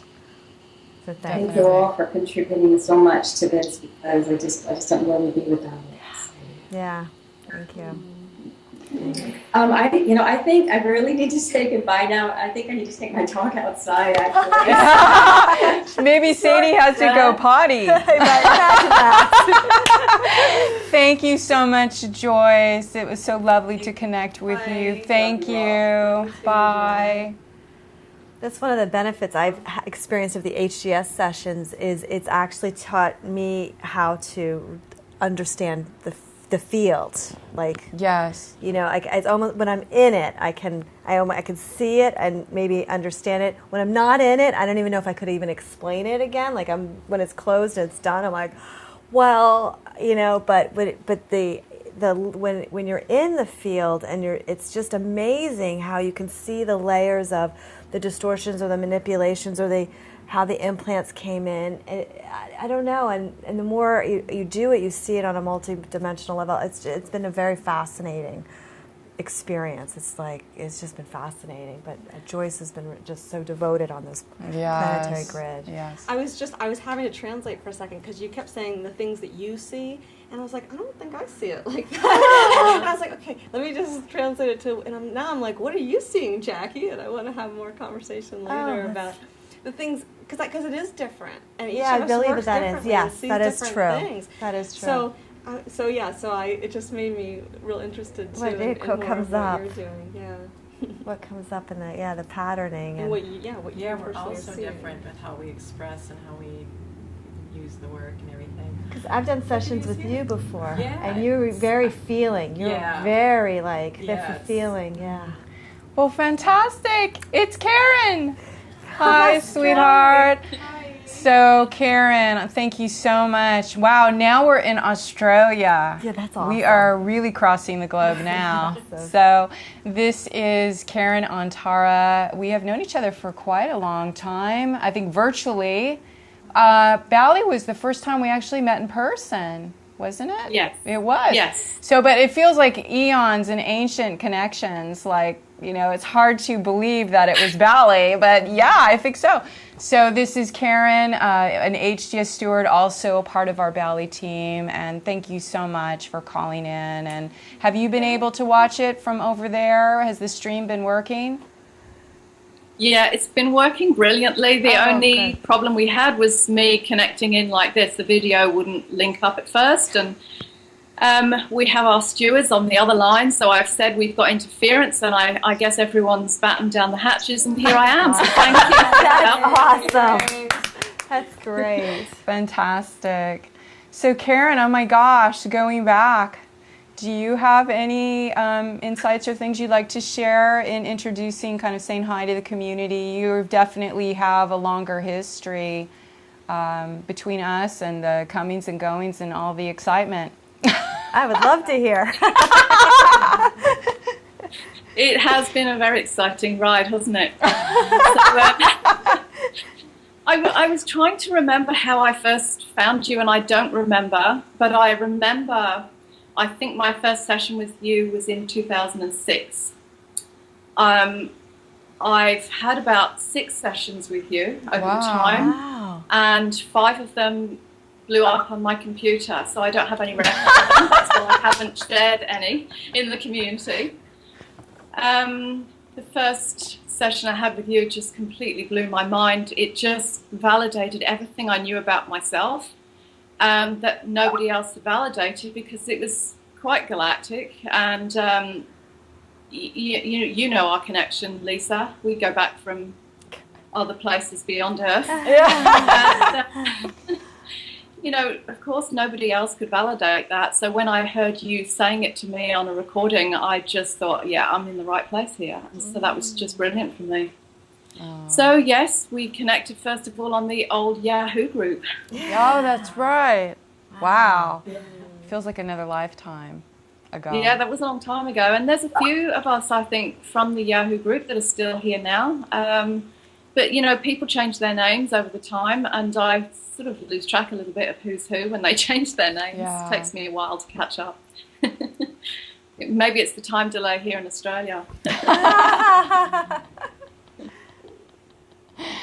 So in coming into any of the tools, do you have any insights on, you know, people that are coming into this field with ES community and the tools and things from the HDS steward perspective, you know, and working with, well, you have so much experience also in being a practitioner for many years and doing teaching and other types of session work. So how do you feel is the best information we can give as an introduction to this material, the spiritual ascension realms? Yeah. Well, I think the best thing anyone new to the community could do would be to go back and read the newsletters from the start. I know that seems so long and, you know, I mean, there's a lot of writing there. It's a big job, but I feel that you really can't jump in at this late stage until you've got that early day foundation. You know, I've recently been rereading them myself, and I'm actually picking up more information even now, and that's newsletters going back to sort of 2005 or 6. Yeah. So I think it really builds a picture that gives you a complete understanding of where we are now, because I really feel for people that are sort of waking up and getting into Ascension, but particularly through ES because it's so advanced and technical. I really, you know, they must be running very fast to try and keep up, and it must be completely overwhelming. So I think to go back to the beginning and start from there, you know, you can't really learn to write a letter till you learn your ABC, and that's rather what this is, I think. I think it will give such a solid foundation for people to understand the work as it comes through now, because it is advanced and technical, and we really can't find that anywhere else that I know of on the planet yet. So, you know, I think ES offers, you know, from kindergarten all the way up to university and beyond, really. Back in the early days, we didn't have those meditations. They were just the Lifting Your Veil newsletters. Yes. And so I sort of got a little bit left behind, I think, with the monthly meditations and techniques as they came through, because life is very busy, and I have done every single one of them, but I often forget them, and I feel a little bit lost as to which one I should pick up. But it always seems to me that when I check into the community, somebody is talking about a meditation that I'd forgotten about, and when I go and look at it, it's always exactly what I need. So, you know, the community yet again provides what we need in the moment. I think it was lovely to hear the other girls talking about how we all run to ES to find out why we wake up that morning feeling so smashed, because the validation is always there. One time I remember particularly, I was overseas in China, and I really got hammered. It was actually Easter Monday, and these resurrection codes were coming in, and I had a breakdown, and I lost my voice, and I was extremely sick, and I was so hanging out for the Q&A that week, because I knew Lisa would put everything into perspective for me. And then I found that she had been so smashed as well that she postponed it a week or so. So, you know, there's a reason that we're all here doing this work, no matter where we are on the globe. So that's really, pardon me, that's really fantastic, I think, to find that we're all holding it down in our particular areas. I'm pleased I'm not in the UK though, I have to say. Stephanie. But it That feels is- like you're right here. I know, it's really great. I wish I was there on the couch with you all, but it's nice to be here at least. Yeah. Yes, this is great. Definitely. So I always, again, you're just in the same terms of Stephanie, you and Mark. Mark is Karen's partner, who's also very involved at certain levels with HDS and his own level of light work. But again, the Sydney contingent in holding it down over there. Yes. So thank it's you. not many of us here, really. We have a couple of people in Melbourne. We have one of our HGS stewards in Adelaide, and also Michelle over in Perth. We have Liz down in Melbourne. So hopefully the rest of the ES community in Australia will, make themselves a bit known. It would be great to have a gathering and, have something going on here in Australia at some point. Maybe, Lisa, you could come for a visit. Yeah. Word in for the Aussies down here. Yeah. Well, thank you. Well, it's fantastic to have you check in with us here today and say hi to Mark. I don't know if he's there. Is Mark there? Mark is sitting here beside me, yeah. Wave. Hi, Hi, Mark. Thank you so much, Karen, for checking in with us. Thank you. Thank you. Thank you, Tomas. Bye. Bye. Bye. It's such a good point of the context with the newsletters that they do provide, even if when reading them, you're letting it wash over you in the beginning. But I also just want to put a plug in because for the material on your CD, Lisa, which was made a long time ago or a few years ago, although it's been updated, as in like the 12D Shield track has been updated. But I found that so helpful to me when I first joined the community because there's about 15 tracks, different explanations. They're all really powerful. To me, it helped have a nice little small package to work with for a while as I was getting accustomed to listening to the 12D Shield until I learned it. The corsal protection, the chakra clearing, I love that. That was my bedtime meditation for a long time. The declaration of intention is so powerful still, and still, they've been made a while ago, but don't forget them because that really helped me to have that to work with steadily until I felt like, okay, now I've got my chops built a little bit, ready to work a little more with the psychic self-defense classes, 9 months down the ride, I was ready for those. Yes, Just thank my own you. process. Yeah, that's really great. And thank you for reminding us, because that is definitely, it's like understanding the building of the spiritual house and the foundation, and that is, the CD is like the foundation. And those tracks are they're somewhere, I'm trying to remember where they are, in the Platinum Archives, they're there somewhere. I know we've been moving some of the links around, but it's a very good reminder because it's, like you said, it's a package of material that you can immediately, because I think the overwhelming thing is our menu is big now. So people go, where do I start?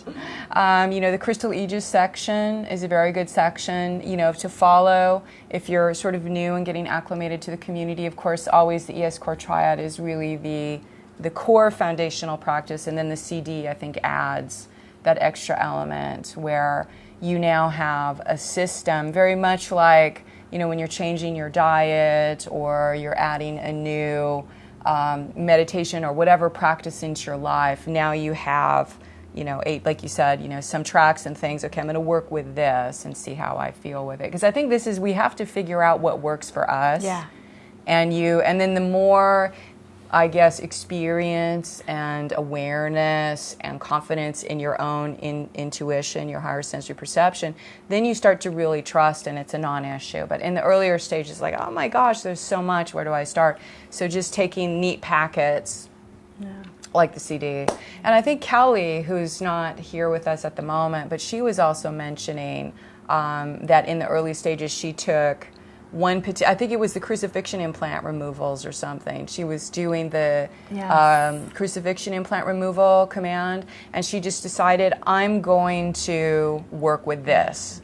and she did for like 90 days or something, and that was her way of being dedicated, having a practice. She's got children, she's got family, she's got a job. It's like, how am I going to do this? She chose that. It felt right. She worked with it, and she got a tremendous amount, she felt, of result in clearing. So it's always important, you know, you can tailor it to your own, what feels good for you. That is what is so important about this whole process. So speaking of feeling good, thank you so much for being with us in this first leg, our first couple hours. If you're still awake, this is a good thing, because I haven't put you to sleep yet. There is a saying, we know, if you've got insomnia, you've got sleep problems, come listen to Lisa, you'll sleep like a baby. So if you're still awake, I really appreciate it. Thank you so much. We're going to take a break, and we're actually going to be back. I really wanted to, again, we couldn't really do it all day, but have a day session, you know, an earlier session and a later session, so we could really have as many people be available throughout their busy schedules to come check in, at least touch in and say, hi, hello, community. Thank you so much for being here. I value you trusting me and giving your presence, your investment in our community. Thank you so much. And we will take a break. We'll be back about 5 p.m. So this is a couple hours from now, I think. And we'll start our second session. So we'll see you later. Excellent. Bye. Thank you very much.